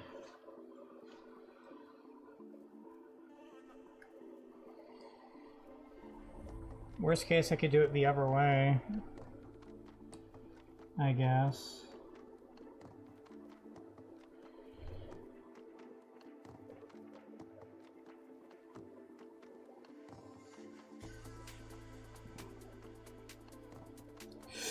But because it's stuck to it, because it has the adhesive there. Ooh. Yep, it fell off to somewhere else again. This is... I'm just repeating the same mistakes I made earlier. This is so stupid. It has disappeared from my vision again.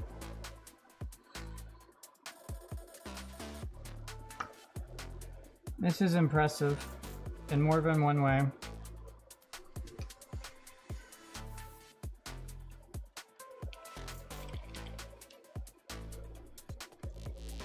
Where could it be this time?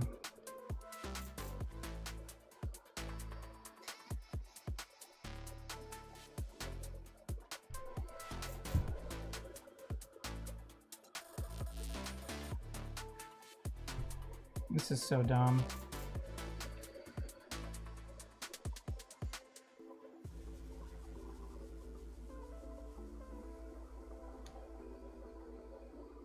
I'm just gonna have to move on. If I find it again, I'll put it back. I'm just gonna have to move on. This is stupid. It won't even adhere, so there's no point, right? Let's see here. Did it actually fall in this time? Why can't I find it?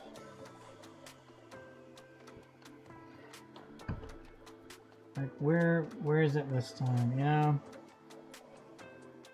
It stuck to this and immediately fell off. This is stupid. I'm very disappointed with these things.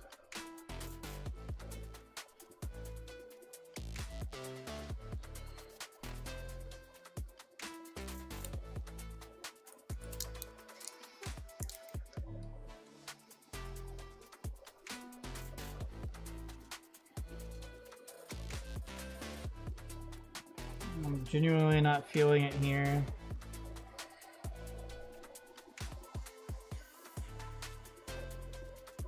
I don't think it's in this somehow.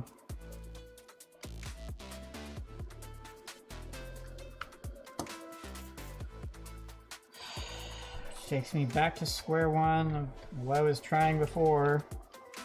Of did it fall into here?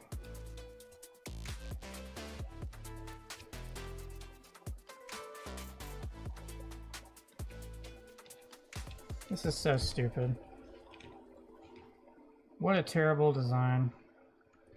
The main reason I want to find it right now is because I don't want it to go somewhere and mess something else up.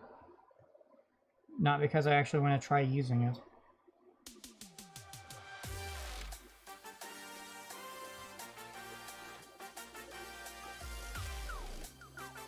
Yeah, it's just not here.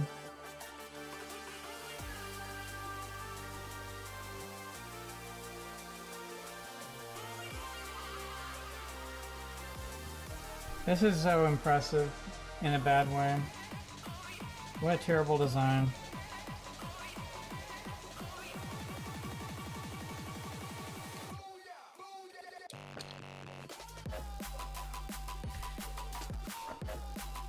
I don't even care if these fall out anymore.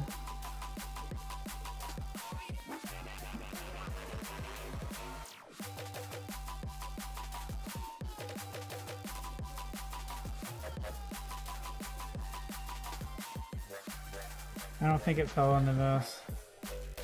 I don't know why I can't find it though.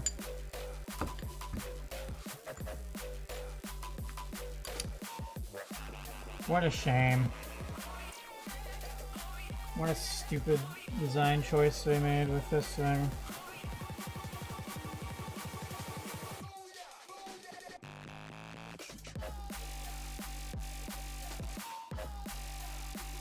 I would love to know where it went.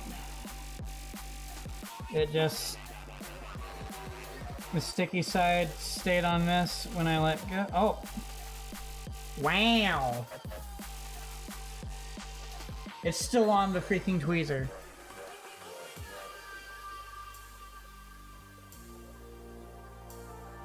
As if to emphasize which side is sticky.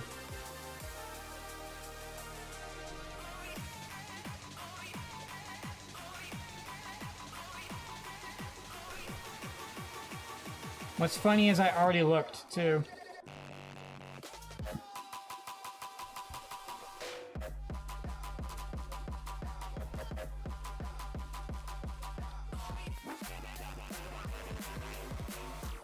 I'm gonna look something up. Maybe there's a good solution on the interwebs.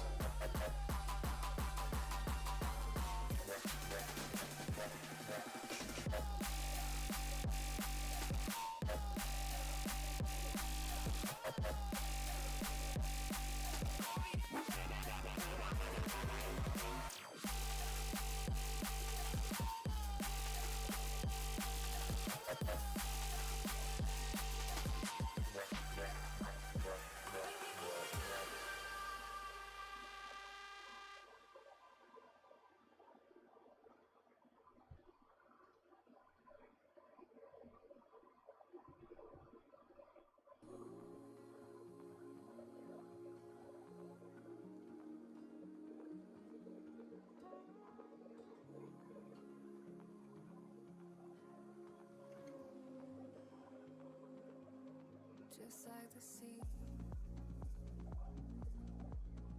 it grounds me. I'm laying my roots all around you, and just like the Okay, I have a lot of information now. Long story short, it's a known issue that the adhesive quality on these can be terrible, and that there can be adhesive gunk on the non-sticky side, like what I'm experiencing. So you fix it with super glue, a specific type of super glue that I currently don't have, I think.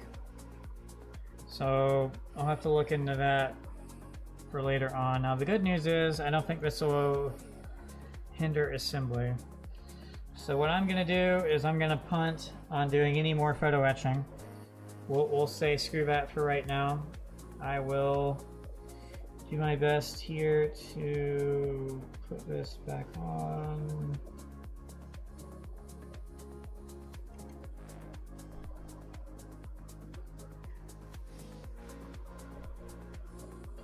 So let's see, are they the same size? They are not.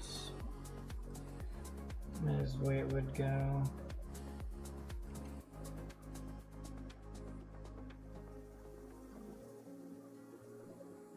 So it'd go like this. But there's weird sticky stuff on this side. Anyway, I just slap that back into place, cover it up, and get it to stay there. Say we're done with these. Then I'll have to figure out how to do super glue stuff. Now, for better or worse, I'll likely have to deal with the exact same thing with my next kit, the Perfect Grade Unleashed RX-78 So, learning how to deal with this now will help me later on. But it also shows just how spoiled I am and how high quality the other photo etching stuff was on other kits. The fact that these are this bad is kind of depressing. So, bummer. Again, it looks like I don't have to do any more assembly for that.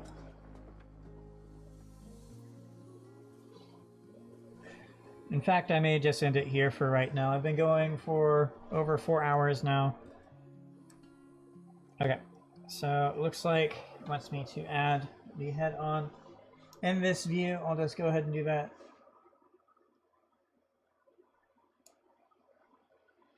Cool. There it is. The head's now in place. Woohoo.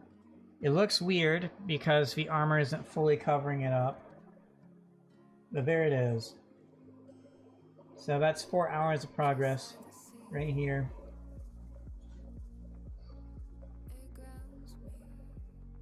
Yeah, I'm gonna end it here. That was a huge setback and a huge time sink. And had it not been such a time sink, I would already be on the next section and continuing the build. But because of that, now that I know I have to figure out all this other stuff, I essentially have to rethink everything. So I need to take time to do that. And obviously with the time of day, it's not like I can just go to the store and buy exactly what I need to be able to do this. And even then, I may need to get some special way to apply it, because guess what? These are kind of small, aren't they? So I'm going to have to find something to use to apply the super glue to this. I've seen some cool ways people do stuff, but I don't have a way to do any of those things. You know, where I get some plastic and melt it and stretch it to where it's really, really thin, and then apply super glue to that, or use that to apply super glue or whatever. But I'm not going to do anything like that.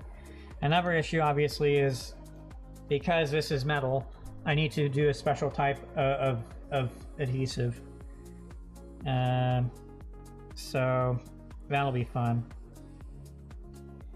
Anyway, that's the game plan right now. Is I will end here for right now. Let's see, maybe it wasn't in all the way.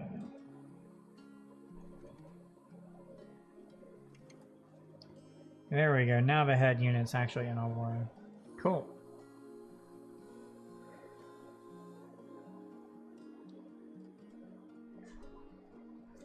Alright, let me reset camera here.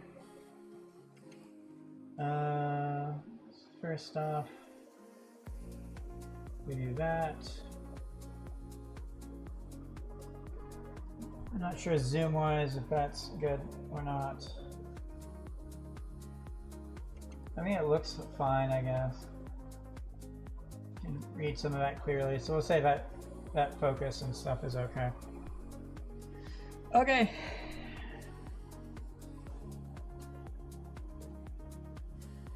Thanks for tuning in. Hope you enjoyed the initial first session for Master Grade Extreme Strike Freedom on this beautiful 4th of July, now 5th of July. I think I made some decent progress. Obviously, various things will be a learning experience, and that's also part of the fun, is learning new things and how to solve any issues encountering with those new things. I really like the detail on this kit so far. It's very nice. I'm going to look at some things I can use to enhance my setup to hopefully make this look a lot cooler, especially with these incredibly tiny stickers. As always, I do not have a set schedule, so just keep an eye out for when I might be live again. I'll just be live again when I'm live again, basically. I hope you all have a good rest of your day, and I will catch you all later.